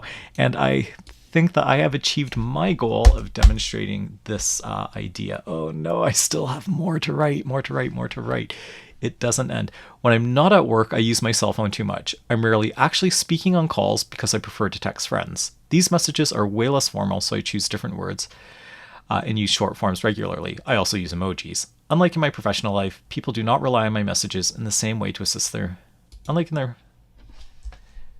Did I say low stakes? I'm going to do... I think I used the word low stakes somewhere. Oh, lower stakes. I saw it down here. I'm going to just read the conclusion again to see how I can connect these. Honestly, I do not enjoy writing. To be... I'm going to change this. To be honest, maybe this isn't the time for me to do this part, but I want to. To be honest, I do not enjoy writing. Here, I think it keeps it interesting to say it in this way because you might expect a professor to be like, I love writing. It's so important to write and share messages with each other. But it is a little bit unexpected. It's kind of funny. It's like, to be honest, I do not enjoy writing, but writing is important. To be honest, I do not enjoy writing. I'm going to get rid of the but writing is important. I think it's stronger. Remember I mentioned I want the beginning and the end of paragraphs to be strong?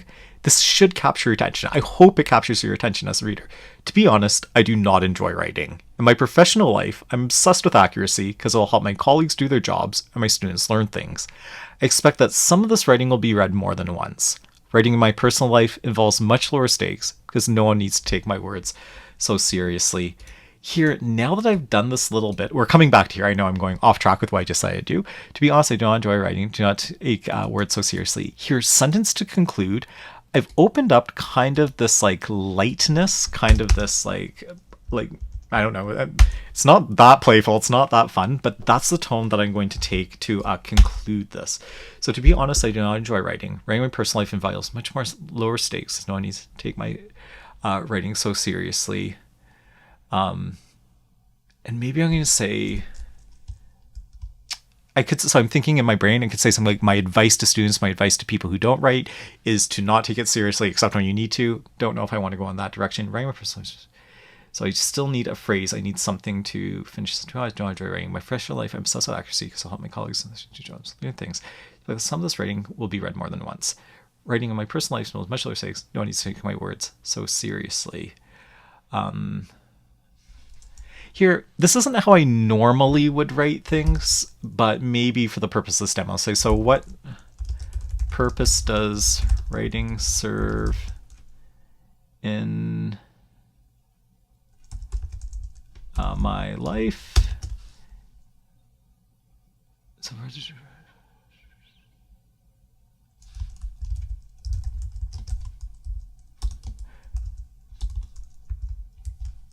who knows? So I could go with a strategy like this. I'm going to move this to the top just so it's easier for you to see. To be honest, I do not enjoy writing. In my professional life, I'm obsessed with accuracy because I'll help my colleagues do their jobs and my students learn things. I expect that some of this writing will be read more than once. Writing in my personal life involves much lower stakes because no one needs to take my words so seriously. So what purpose does writing serve in my life? Who knows? LOL.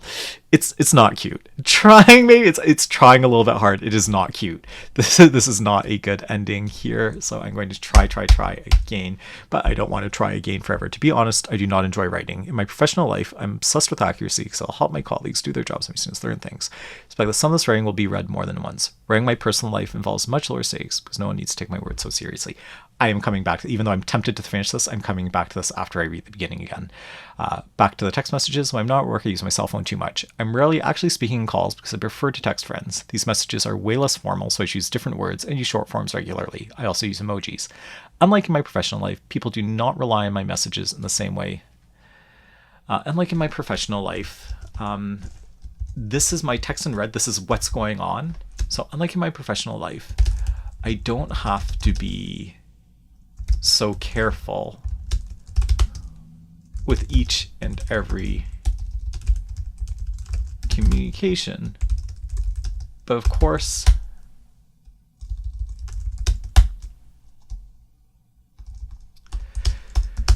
still, every message has a purpose, and unlike in my professional life, I don't have to be so careful with each and every communication. Still, every message has a purpose, and I didn't put a comma after the still. Who cares if people disagree or agree with me on where I put my commas? Still, every message has a purpose. And so I could say, the idea of the right words came into my mind. So the idea, you can see how my brain is bouncing around in the right order. This is something I think about all the time. I've heard a quotation, not sure who said it, that prose is the right words in the right order, and poetry is the best words in the best order. You can Google that to find that if you like. This is the idea that I'm thinking of. Still every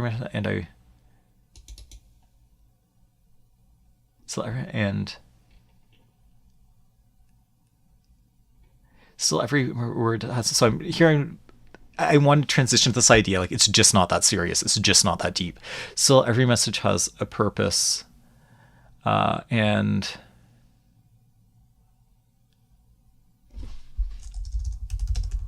when we communicate with, and I see communication above, so I think this is too redundant. And when we rely on text-based forms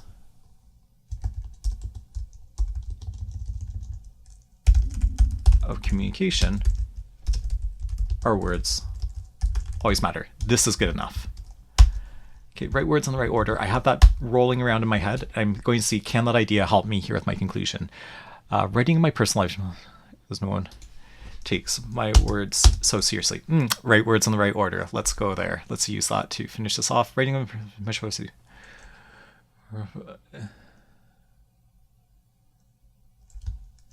Who knows if there is such a thing as the right words in the right order? Who knows if there's such a thing as having the right words in the right. Does this work? Writing in my personal life. So right words. I'm thinking about how committed I am to this phrase if I want to put it in. Writing in my personal life involves much lower stakes, because no one needs to take my words so seriously.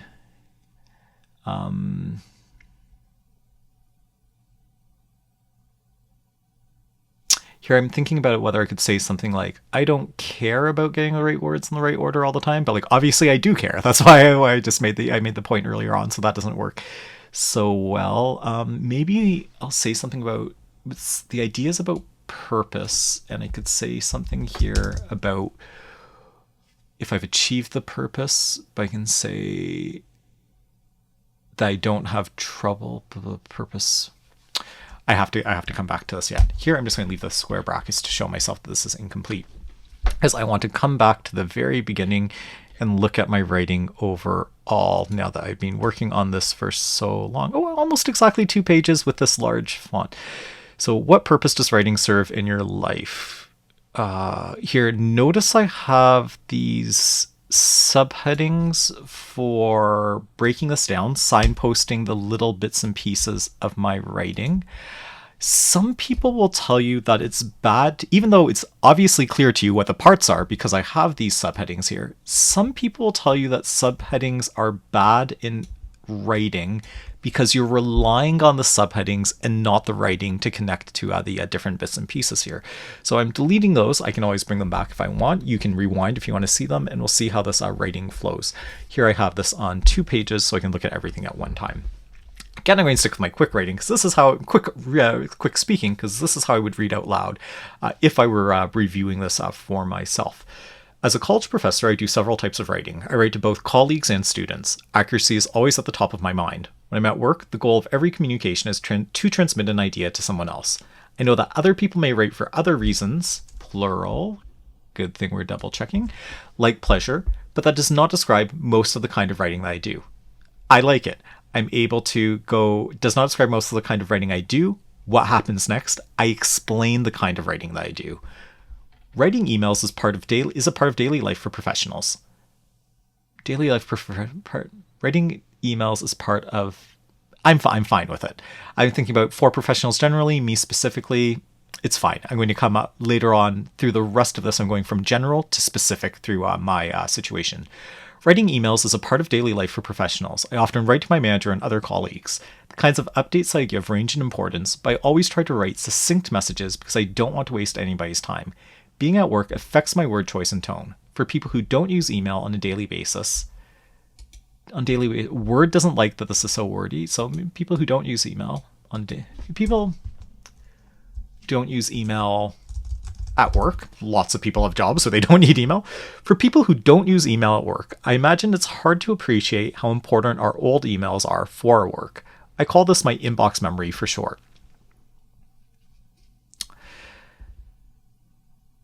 I think that's okay. I'm thinking about if I need another conclusion sentence there. I could, so let's say that's optional, but I think it's okay. I call this being at work, choice of tone. So I'm talking about the importance of email. So emails, what I do, and why it's important. Being at work affects my word choice and tone is introduced here and then comes back later on as well. Even though I sometimes need to email individual students, most of the words I write for my students are in PowerPoint presentations. True. When I was an undergraduate student, PowerPoint was less common for the kinds of things I studied. My professors usually just stood at the front of the lecture hall and spoke while students listened and wrote notes. Today, I know my students appreciate visual content during class. I teach about Law in Canada's legal system. I know. Oh, it's too much repetition. Today, I know my students.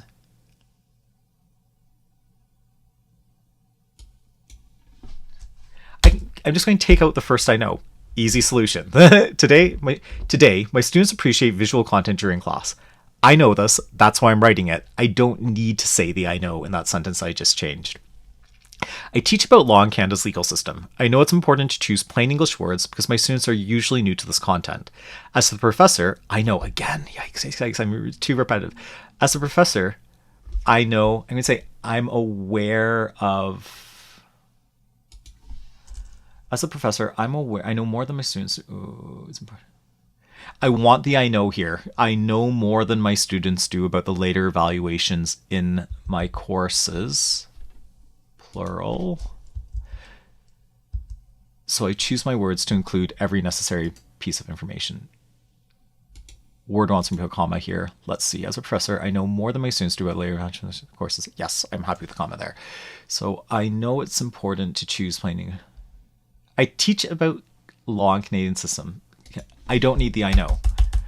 Think about how in this kind of writing, like everything I'm telling you about my work life and my non-work writing is things that I know. So I don't necessarily need to say I know. It can be too much, especially if I have it 3 times, now down to 1 time. I am good with that. I want to start at the beginning of this paragraph because I've changed it so much. No, I'm going to keep going and I'm going to go back. It's important to choose plain English words because my students are usually new to this content. As a professor, I know more than my students do about the later evaluations in my courses, so I choose my words to include every necessary piece of information. I like to use animations within PowerPoint to reveal the words to describe each idea in sequence. PowerPoint files are also helpful for my students after class because many will use the same files when they study. On our course website, I also post weekly wrap-up messages to summarize important details in all of my classes. I'm sure Word doesn't like the of. They want me to just say all. In all my classes. I like all of. You know what? I'm going to go with all of because it's how I want to write it, and I'm not going to let this this word grammar check dictate my writing to me. I'm comfortable with it. My video, my writing, my choice. On our course website, I also post weekly wrap-up messages to summarize important details in all of my classes. The content that I write for my lectures is obviously important, and so is giving clear instructions to keep my students' learning on track. Okay, so my first sentence, I just want to double check how I started. Even though I sometimes need to email individual students, most of the words I write for my students are in PowerPoint presentations. I started that off, transitioned from the emails to colleagues to students. The content I write for my lectures is obviously important. Okay, then summarizing, I went through the content of my lectures, and then another situation where I use writing. That's good in announcements. Transitioning away, so the contrast of earlier I'm only talking about work, now I'm talking about not at work, because this whole prompt is about my life, not only what purpose does writing serve you at work. When I'm not at work, I use my cell phone too much. I'm rarely actually speaking in calls because I prefer to text friends. These messages are way less formal, so I choose different words. They probably want a comma here. These messages are way less formal, so I choose different words and use short forms regularly. I also use emojis. Unlike in my professional life, I don't have to be so careful with each and every communication. They probably want me to say each here, conciseness, to say just each or every. I'm going to say each and every because I like the construction as a phrase. This is what makes me a human writer and not a generative AI technology. Unlike in my professional life, I don't have to be so careful with each and every communication. Still, every message has a purpose, and when we rely on text-based forms of communication, our words always matter. To be honest, I do not enjoy writing. In my professional life, I'm obsessed with accuracy because I'll help my colleagues do their jobs and my students learn things. Why do I not say help my students learn things first and colleagues do their jobs? Only to follow that structure of me talking about colleagues first and students second. I think it mirrors it more nicely to follow up in this order here. How my colleagues do their jobs and my student learns things. I expect that some of this writing will be read more than once. I expect that's fine. Writing in my personal, it's could be better. Everything could be better, but I'm going to leave it. Writing in my personal life involves much lower stakes because no one needs to take my words so seriously. So I think it feels a little bit abrupt. I still need one thing to end it. I'm looking at my very beginning. I do several types of writing. I write as called. What purpose does writing serve in your life? I'm at work. The goal of every transmit an idea. When I'm at work,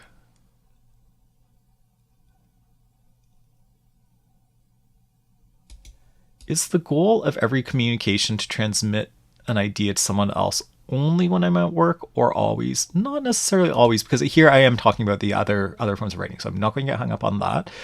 The goal of every communication is to transmit an idea to someone else. I know that other people may write for other reasons like pleasure, but that does not describe most of the kind of writing that I do. To be honest, I do not enjoy writing in my writing in my personal life involves much lower stakes because no one needs to take my words so seriously. It could end there, but I feel that it's imbalanced to end there because I've talked about work and then I've talked about my personal life. I want like one sentence to move beyond that into something a little bit more general.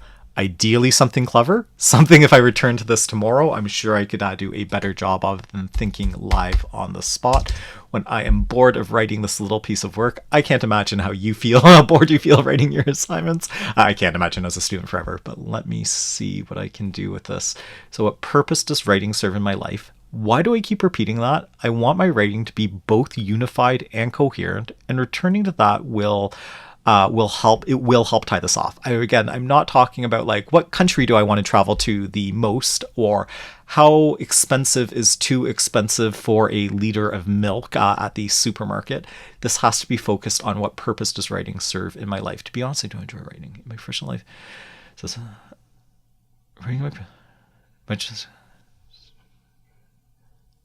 So I'm thinking I could say something again, like very personal in my life, like I'm worried about, I'm not worried about, this kind of thing. What person? Awesome. Do not enjoy writing. My professional life, I'm obsessed with accuracy.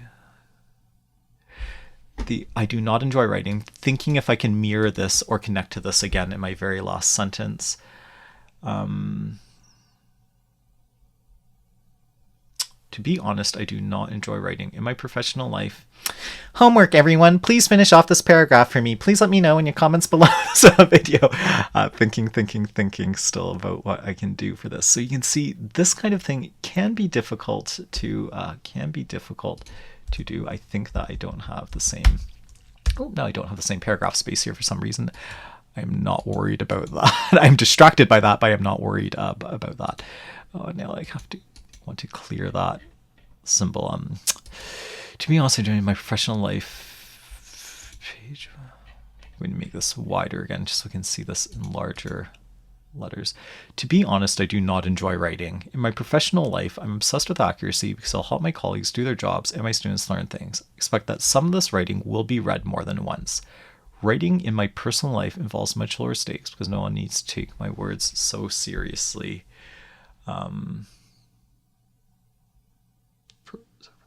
Writing has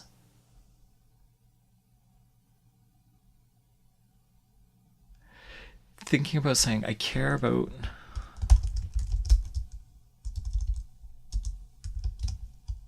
what purpose does writing serve?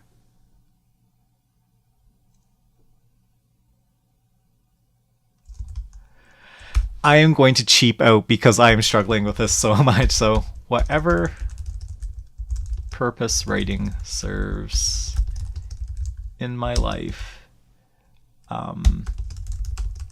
doesn't. Whatever purpose writing serves in my life. I'm lucky that I'm fortunate that it just doesn't stress me out. It just doesn't stress me out.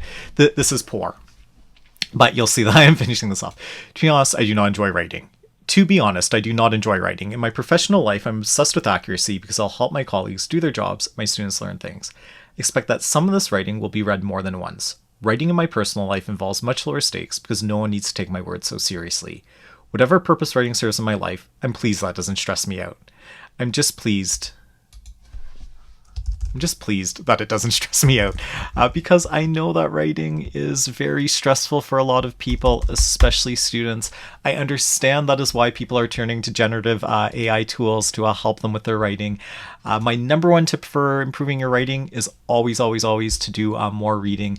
There is more and more that I could go through in this piece. This blue underline's catching my eye. It's important to choose. How do I have typos in this after looking at this for so long? I could keep going through this. The next things that I would do would be to check for consistency with contractions that I've used. So like the I''M for I'm obsessed, for example. Again, I would do a quick check for repetition. I might read all the first sentences, all the last sentences of the paragraphs, but this is a long video now, so I'm going to cut it here. If you like this kind of content, please let me know in the comments down below. This is going to be, I will post this without editing it, so you will see this full thought process that I've gone through with this little writing prompt from the New York Times website. And you've seen my strategy of handling Word and keeping my old text underneath here. I think I did okay with this piece of writing. So that's it for now. See you later on, everybody.